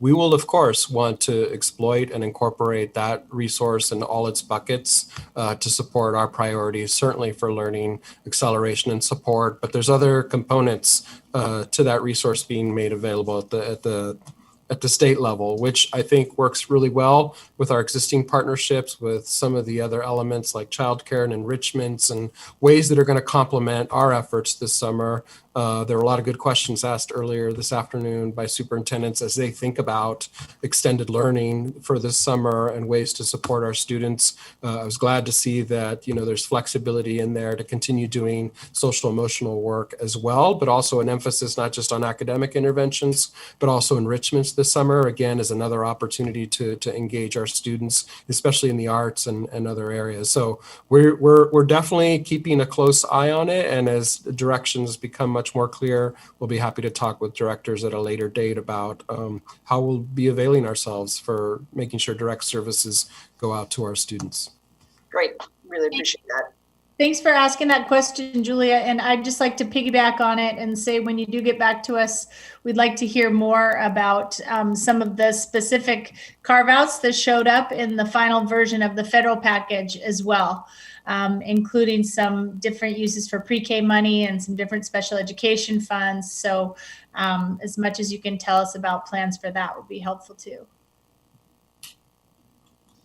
All right, thanks everybody. This was a really great and thorough report. Sorry, Superintendent, were you going to add something? I was only going to say all of our budget conversations will make sure to start talking about ESSER 3 and a significant sort of relief package that'll come to LEAs and state agencies across the country. One feature in there that I'm appreciating seeing is looks like an emphasis on boosting IDEA or special education service monies for states and districts, which certainly will be helpful. That's just one element. There's a lot of other ingredients into that relief package, and we'll of course make sure that we account for it and to resource our priorities here at PPS. All right, we are going to take a break until 9:06, a 5-minute break. And Director Moore, would you like to introduce this next item? Yes, thank you. This policy, we're talking about the Comprehensive Health Education Policy. And this policy was originally approved in 2018 as the Comprehensive Sexuality Education Policy, with the understanding that it would be reviewed every 2 years in conformance with state statutes. Staff recently recommended that the Sexuality Education Policy be embedded in a larger policy around comprehensive health education to align with current best practices. The goal of these revisions to the current Comprehensive Sexuality Education Policy is to make the policy inclusive of the many laws, mandates, and policies that support comprehensive health education. Staff proposed transitioning from a standalone Comprehensive Sexuality Education Policy to a Comprehensive Health Education Policy, which includes a section specific to comprehensive sexuality education. The Board Policy Committee approved and recommended moving forward the proposed changes to the board for first reading. That's it. That was very efficient. Thank you. All right. That's all we have for that one. So now we get to move on to the second reading of the Preservation, Maintenance, and Disposition of Real Property Policy. Thank you, Jenny. Thank you. Sarah Davis. Yes, just before we leave the previous policy, they did great work. They presented us with a very polished draft that was comprehensive and understandable, plain English, but really comprehensive. So thank you. Okay, this policy, the current policy on preservation, maintenance, disposition, and disposition of district real property was last revised in 2018. The proposed amendments are intended to respond to some operational issues that have emerged over the last several years to align the policy more closely with our overarching racial equity and social justice framework, and to clarify the board's intent on management of the district's real estate. On February 9th, the Board of Education had a first reading of the revised policy. In response to feedback we received during the public comment period, the Board Policy Committee met yesterday and considered several amendments to the policy draft that was first read by the board on the 9th. These latest amendments are intended to explicitly embed the principles of racial equity and social justice in our stewardship of district properties in service to our educational mission now and for generations in the future. The committee approved moving the amendments to the policy forward today for a second reading. although the latest amendments are clarifications of the board's intent, the specific language changes are relatively minor additions or reordering of language that was present in the document first read on February 9th, and were the subject of several public meetings of the policy committee. Therefore, the contracted general counsel has advised that the board can elect to move forward tonight with the second reading and adoption. That's it. Rita, you are frozen. Which is what the policy seemed like for a while. For a very long time.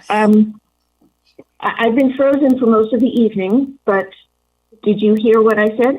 Not We at the heard very most end. of what you said, I think. We heard, yes, I think we heard most of it. I think our task now is to decide if we are going to move forward with the second reading and adoption. Is that correct, Ms. Large? Okay. I move that we move ahead with the second reading with the amended version. Let's second that. Okay, so this is not moving the policy. This is moving the version. Is that correct? And then we'll have to amended policy. For the policy, Ms. Large? The resolution is drafted, acknowledges and approves moving forward with the amendments that were voted out of the policy committee yesterday. So unless there's objection, that can be done in a single motion and vote. Okay, so we'll do that. Director Brim-Edwards moves and Director Constam seconds the adoption of Resolution 6266 as presented, and then we can discuss it. Great. Does that work, Director Brim-Edwards and Director Constam?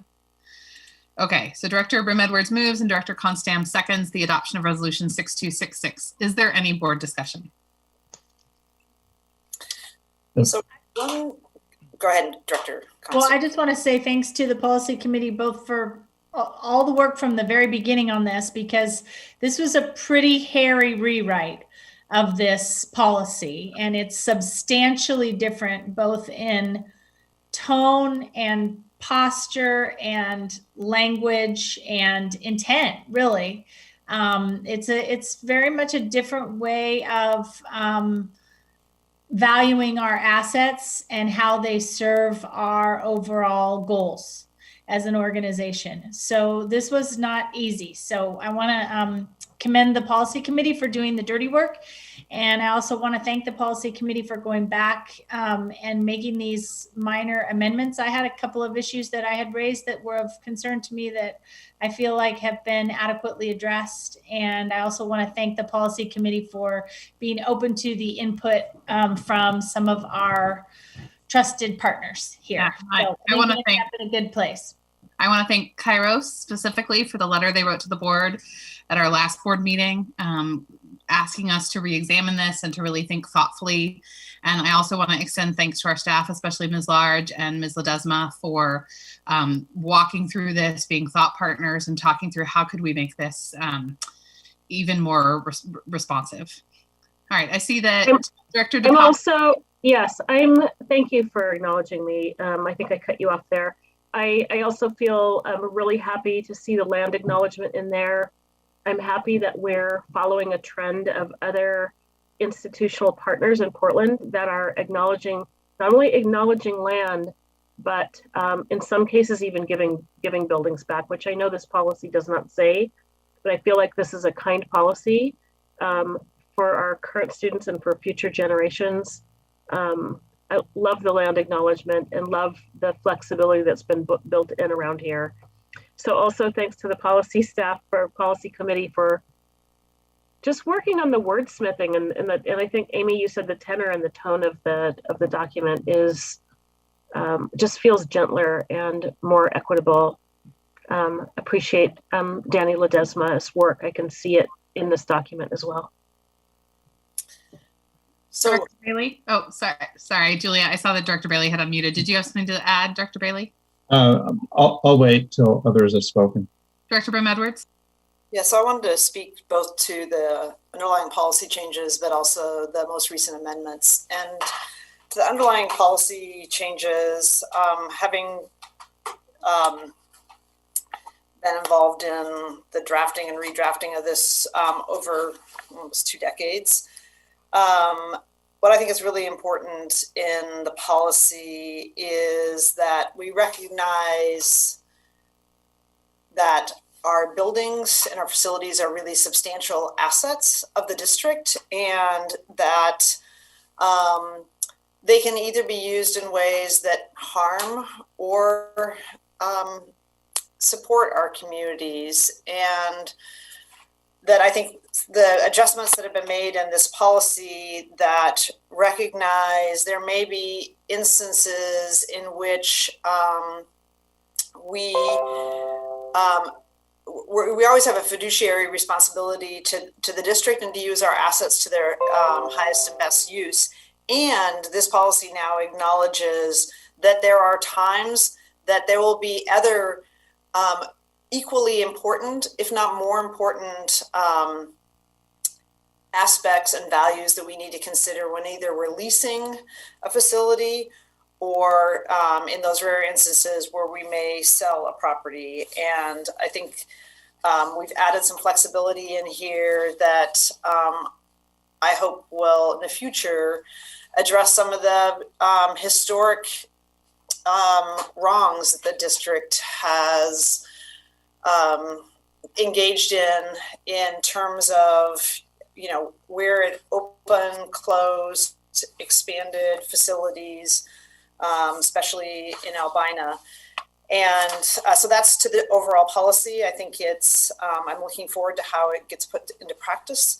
And then second, just to the amendments, there was a question yesterday in committee. I had 2 board meetings ago read the letter that Kairos had sent, and there wasn't a specific, you know, there's this item that needs to be changed, but more just a general reaction to the policy. And I want to thank the board and the committee for their openness to look at the amendments and to then have them adopted by the committee.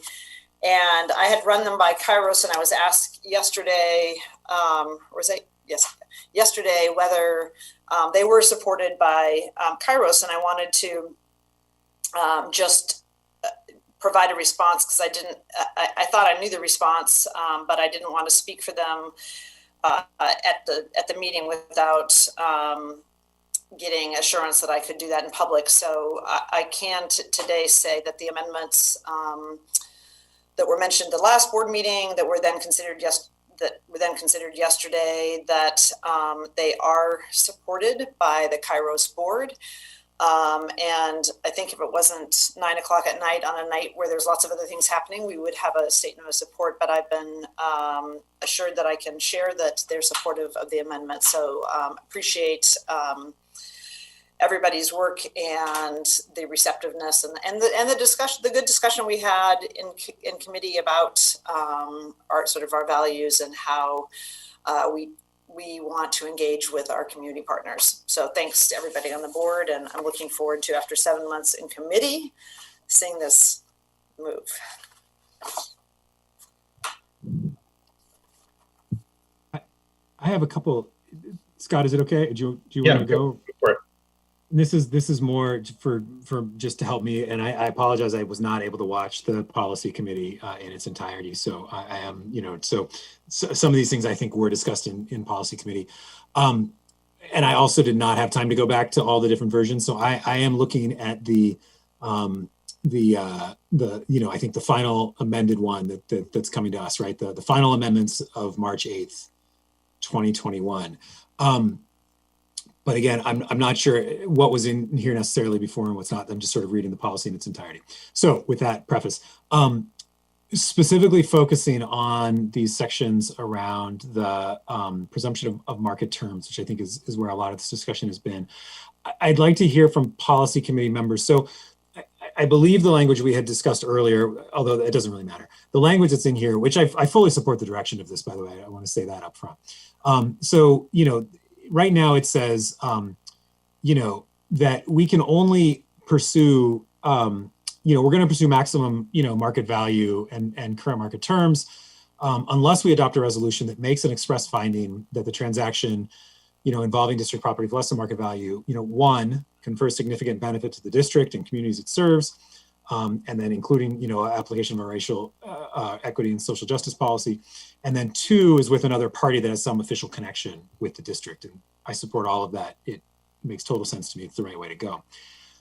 Am I right that sort of the latest amendments that were added were subparagraphs A, B, and C? Is that right? So there were actually two layers of amendments. So the amendments that were discussed at the last board meeting, and then that were circulated, and I'm sorry I didn't circulate them to the non-committee members, did two things that I can outline. And then on top of that, Chair Moore, the Policy Committee Chair Moore, had an additional amendment as well. But what the first set of amendments did was essentially say, both in our leases and our sales, that they would be more closely connected to our racial equity and social justice goals, and also that we'd be using the racial equity and the racial educational equity policy lens when we're looking at those transactions. In addition, the other thing that the amendment did is there was a provision that a couple months ago had been one of the many criterias that would be considered in the express findings. And that specific criteria actually got moved from one of several criteria up to be a sort of a gatekeeper criteria. And that was related to the sort of extraordinary economic or unusual circumstances. And what we did is the committee amendment was move that back down to one of several criteria versus being a gatekeeper criteria. And then second, and Director Moore, you can speak to this, Director Moore proposed at the committee sort of a new gatekeeper criteria, which is essentially just taking here's one of many criteria and moving it up, elevating it. And Director Moore, I don't have it right in front of me, but can you reach which one that you elevated to be the gatekeeper? Not the gatekeeper, but it's more the overarching. Well, it's kind of threshold criterion. Better than first of all, can you hear me? Yes, we can hear you. That's good. That's an improvement. Okay, so if you look at the previous document, so the document that was first read on February 9th, in this list of criteria to be considered, there was a D, which read official connection of the other party to the district or its enrolled students or students expected to enroll in PPS, with examples.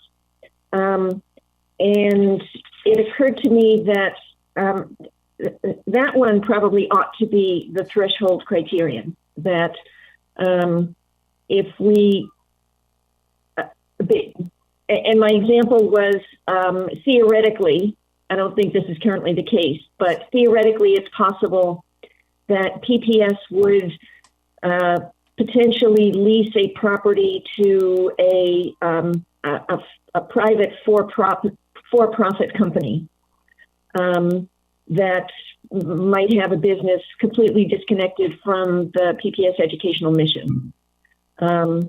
It would not advance the cause of our students' best interest to give such an entity, a cut rate on a lease. Yeah. Great. But it's a very different thing. So anyway, that criterion is now embedded in the paragraph that you read. Okay, no, that's actually, that explanation is very helpful in terms of understanding the construction and how we ended up. Because here's my question, and it's not so much about substance, but it is about construction. And I really appreciate that, because I do agree with you. I think that connection to the district probably should be a gatekeeper criteria. And I also agree, Director Brim Edwards, that I guess the extraordinary circumstances should be a factor, but not necessarily a gatekeeping factor. And I'm not going to necessarily offer an amendment to this. When I read subparagraph B in this section, offering below market terms confers significant benefit to the district or its students, and that benefit outweighs the cost. That seems very repetitive to me of number one up above, that it confers significant benefit to the district and the communities it serves. So that seemed repetitious, as take that into account. And then similarly with C, the communities being served by the other party include a substantial portion of underserved students of color, et cetera, seemed very consistent with up above, where we talked about, consistent with the district's racial educational equity policy. And so the only one of those three subparagraphs that seemed to add to the policy was around the extraordinary circumstances, which seemed to be the board saying, when we make this express finding, there's lots of different ways we can make it. But by the way, the board really wants to take into consideration this, these extraordinary economic circumstances, which is fine. The others seemed repetitive. Again, you guys have been through way too much to amend it. So I kind of wanted to hear a little bit how we got to this point, because right now it reads a little bit, to me, the construction read a little repetitive when I went through that. Director Scott, did you look at the redlined policy? When I finally got to that, it really helped clarify for me sort of the gist of the rationale for why the content was moved around, and that extraordinary circumstances, paragraph was put in there. Because you were comparing side by side, it just helped. I think I am in the red line, but Andrew, those other two paragraphs are redundant with the above, but I would rather err on the side of being really explicit about those values at the risk of being redundant than to leave anything ambiguous. But you're right. I think given where we are, I agree with you, Director Constam. I think the only thing I want to just put on the record, in general, my preference, policies should be policies. If we have specific circumstances, as we do with Kairos, I would rather that the board make a statement that, assuming it's consistent with the policy, that we would like to see a change, we'd like to see, Kairos treated this way under the existing policy, rather than write a policy geared towards dealing with the Kairos situation. That would be my preference moving forward. But again, I recognize where we've been through this. And again, I fully support the direction of this. So I'm not going to make an amendment. I wanted to raise that on the record. So can I just add one thing, and this might help explain why we wanted to be a bit more explicit than we might be otherwise. Kairos is not the only instance of an entity leasing a PPS property and requesting a below market rate leasing terms. So in order to make the intent as clear as possible, in order to make it easier to operationalize by staff, that's why we went into some detail about what criteria we wanted staff to consider when negotiating lease terms. So the other thing I would add also is that language, we started this process 7 months ago or so. So that was like top of mind. You had 14% unemployment. There were lots of things happening, and that was a little bit top of mind. And I'll just speak for myself that, as we got into it and thinking about as the policy and this having longer lasting impacts and wanting it to stand the test of time, that shouldn't, and thinking about land and our facilities as really assets that we can apply to our mission and the things that are most important to us. That's when that sort of dropped down, for me at least, on the list of being the driver in the policy. Like, this isn't a reaction to, it was initially as a immediate reaction to the current set of economic circumstances, but also a real realization that overall we have, we're probably the second largest property owner in the city of Portland, and how we use those assets also help us live our values, and that's why those other factors, I think, speak to that, not versus the sort of economic crisis piece that really was a little bit of the impetus for this. Yeah, so this started out, I believe, mostly as a response to that. And in policy, we didn't have any way to say, well, there's an emergency going on. We have tenants who have been, crushed by circumstances beyond their control. Would there be cases where we would lower their rent in order for a short term in order to help them through? And so the whole initial discussion was around what are the circumstances where we might do that. But then the discussion morphed into something longer term. So what we have now is not, would we offer a short-term subsidy, but would we rather perhaps have a long-term subsidy of below market rates for some of our tenants. And we should realize that if we're subsidizing somebody, that means we're basically spending money, and we're bringing less money in, and therefore we have to cut money somewhere else. So if we're doing that kind of subsidy, we should do it for a very good reason. And why I will be voting no on the policy, even though I agree with a lot of the improvements that we've been made, is that we haven't explicitly tied the benefits of what kind of benefits we would be getting from that kind of subsidy. So the last couple of years, we have really,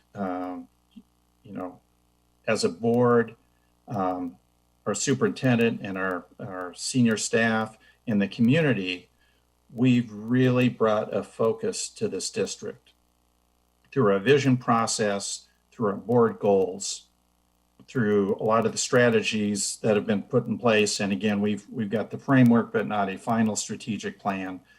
But we see that, and that's a real focus on, number one, on the achievement of Black and Indigenous students.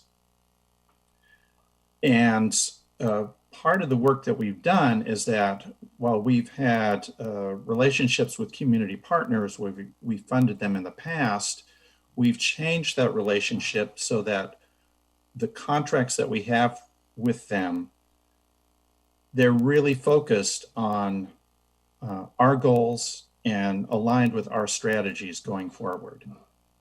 And I totally support that. And we've seen the last couple of years, we've really increased our investment in those partners.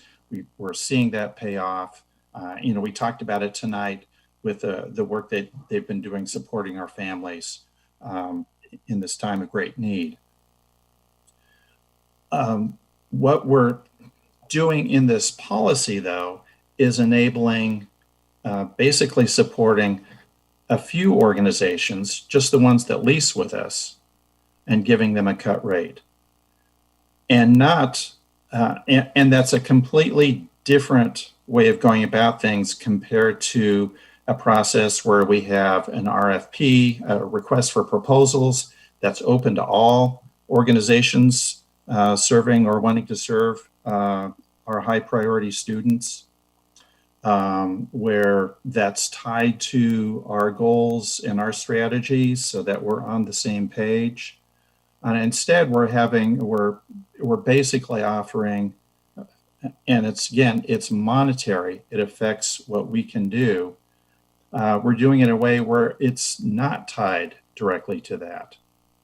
And I think that's, if we want to support community organizations serving our high priority students, and we do, and we're doing it, I think we should do it through the framework that we have worked really hard to co-construct with our partners. That's really focused. It has accountability, not only for our partners, but for us and how we spend our money, that it's focused on the achievement of those students. And what's possible here is not something we do short-term in an emergency, but something we might do long-term for only a handful. And if I were another community organization who wasn't leasing space from us, I'd come and say, hey, will you come pay part of our rent? It creates a real uneven ground from that point of view. So I don't think that part of it cuts the mustard. I don't think we're really living into our equity values there, which again, it's not just a statement, but it's very much tied to our focus on raising student achievement for those students. I'm just finding the use of your language right now troubling. I'm glad you were honest with how you felt about it, and hopefully you're in the minority. But using an equity lens is, just the use of like the word enabling and cut rate. This policy is not saying we're going to give anything away. We are all, stewards of, public assets here. We can't just give a cut rate on something. I think the policy allows for some flexibility in addressing our leases, and having a conversation about whether those leases and giving them what you're calling a cut rate and I'm calling something completely different. To see if they're meshing with our board goals and the outcomes we want for our students. And using an equity lens is actually applying more resources to where there's more need. It's not equally distributing resources. It's targeting attention to where there's more need. Director DePass, I couldn't agree more with what you just said. And I think what this policy does is it elevates our values and our commitments to all of our students, especially our historically underserved students, over our monetary interest. And I think we've done a good job with it. And I appreciate your comments, Michelle. Thank you. I think that the policy is a both and it's not coming from a place of scarcity. It's not coming from, this is a piece of pie and my piece is bigger than yours. It is really living into the values. And I'm really proud of the work of the policy committee. And I'm proud to see another example of the district putting its money where its mouth is around this equity. Because giving everybody equal resources is what we have demonstrated now in terms of who's achieving and who isn't.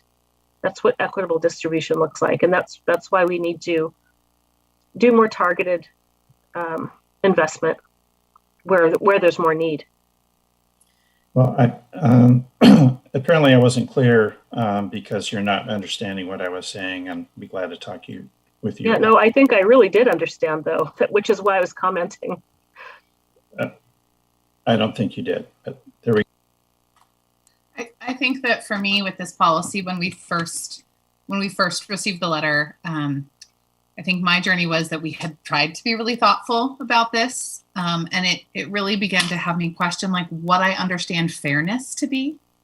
And as we think about, I think what I'm hearing Director Bailey say is that he wants us to be accountable and make sure we're using our resources wisely. And I think for me, this policy, and as I mentioned earlier that Ms. Large and Ms. Ledesma were great thought partners in this work. Like what really is fairness, and how do we, especially as a white woman who's benefited from a system that seems fair to me, right? But actually isn't what we would call fair. How do we think in new ways? And how do we redistribute resources, and how do we think about accountability? So I sense from Director Bailey this longing for us to make sure we're managing our resources well, lifting up the accountability work we've done, all the vision, all the pathways we've taken to really try to make the district transparent and clear. And that there's something about this that bumps up against that. And for me, I see that. And I also know that the ways we act now, sort of this moving beyond fairness, what as a white person I think is fair, to this place of how can we really begin to radically change the systems and paths we've been on. And I feel like this policy is a step. And as Michelle, you said the other night when we talked about, like, you know, we both need to change now, and we also have to be creating the right future. We can't just wait. But I feel like this policy is a good first step in some of that work of equity, of really changing how we prioritize and how we think about when we come to systems like real estate, fairness and equality, like what those really mean.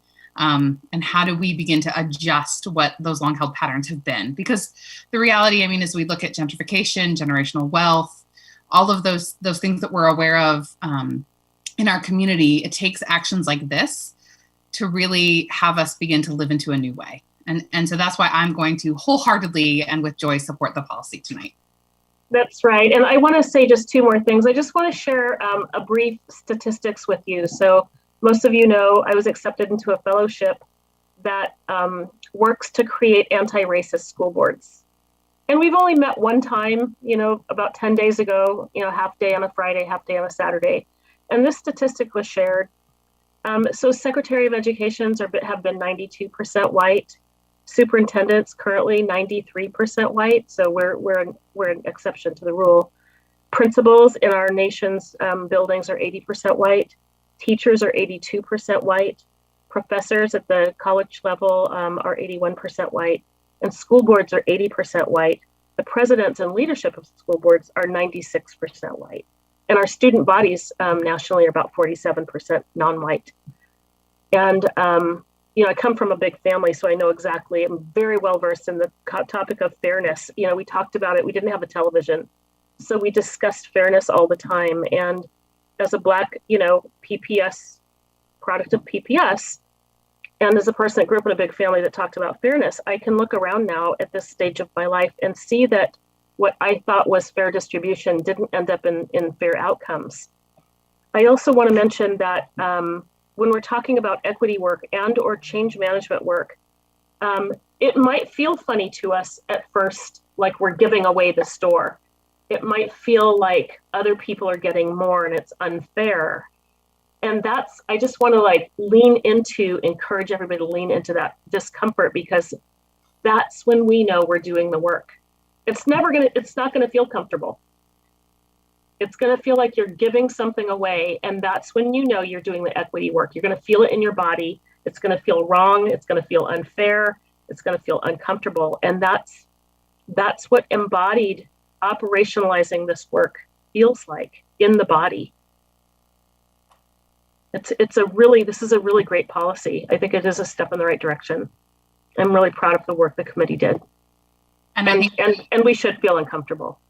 And Michelle, when you say we're giving something away, what I was thinking about before is that we're actually paying a debt.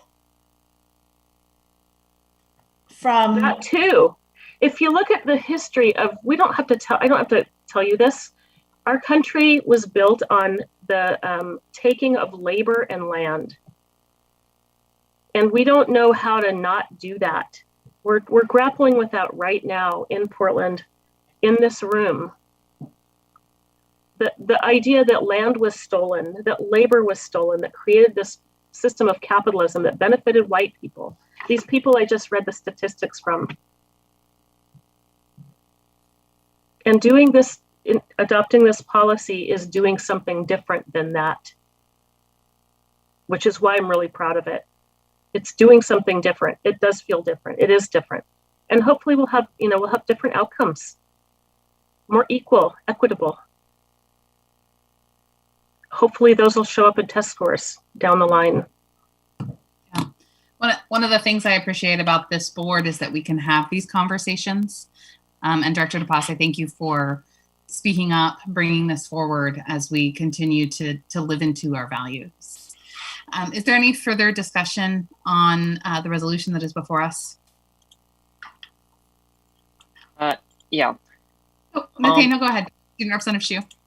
Yeah, so it seems to me from what I've been hearing that these revisions are certainly a considerable improvement from the current policy, as well as from previous amendments. And I do agree with what Director DePass has said, and I intend to.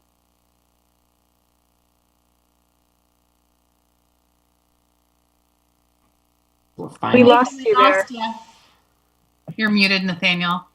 Nathaniel, sorry. I think my headphones might just be breaking. We can hear you now. When did you lose me? When did I lose you? Support. Director DePass and then support. Oh, yes. And I do intend to vote yes on the policy.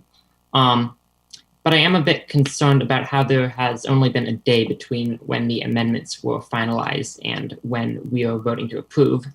And really doesn't allow me, much less the public, to truly read through the policy and develop a fully informed opinion. I wasn't at the policy committee meeting yesterday. Perhaps you already discussed this, but I'd be interested in hearing why that process is like that. So for what it's... Can I respond to that? And I think that I addressed it in my remarks, at the beginning of this thing, but I think those were the things that you couldn't hear. So I'm sorry. Let me reiterate it. Okay. So, and I don't know when you lost me before. So the committee approved most of the amendments that you see in the posted document were present for the February 9th first reading. There are a few amendments that were made yesterday. They're clarifications of the board's intent, and the specific language changes are relatively minor additions or reordering of language that was present in the February 9th document. In addition to that, the additions have been publicly discussed in several policy committee meetings, and were also talked about during the full board meeting on February 9th. We just didn't have specific language on February 9th, but sort of the concept was talked about on February 9th. So they have been available, and they're, I think they may be significant in impact, but they're not significant in the sense of, having,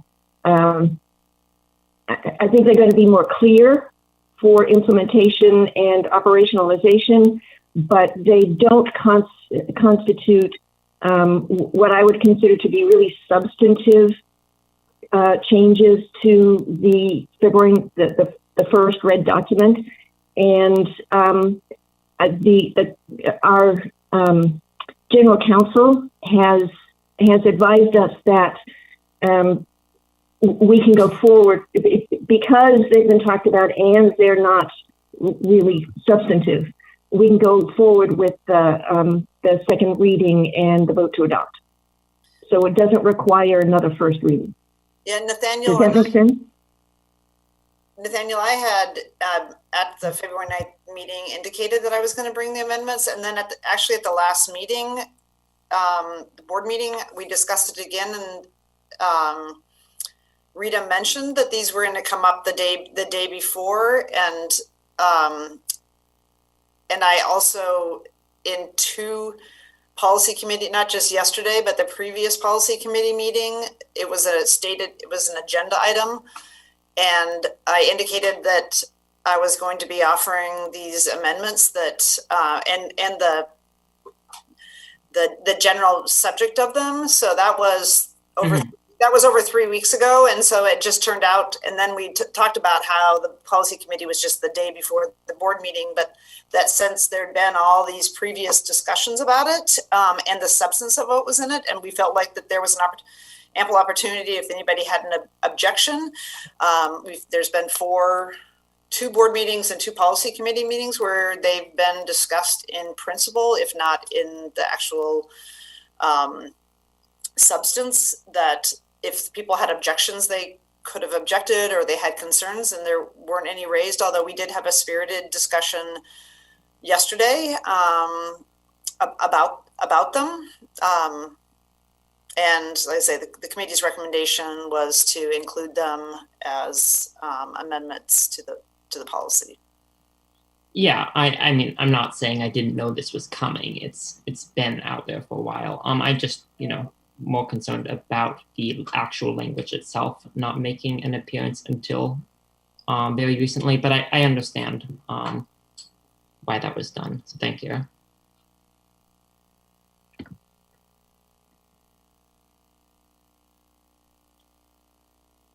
Okay, is there any further discussion before we bring this forward for a vote? Ms. Bradshaw, is there any public comment? No.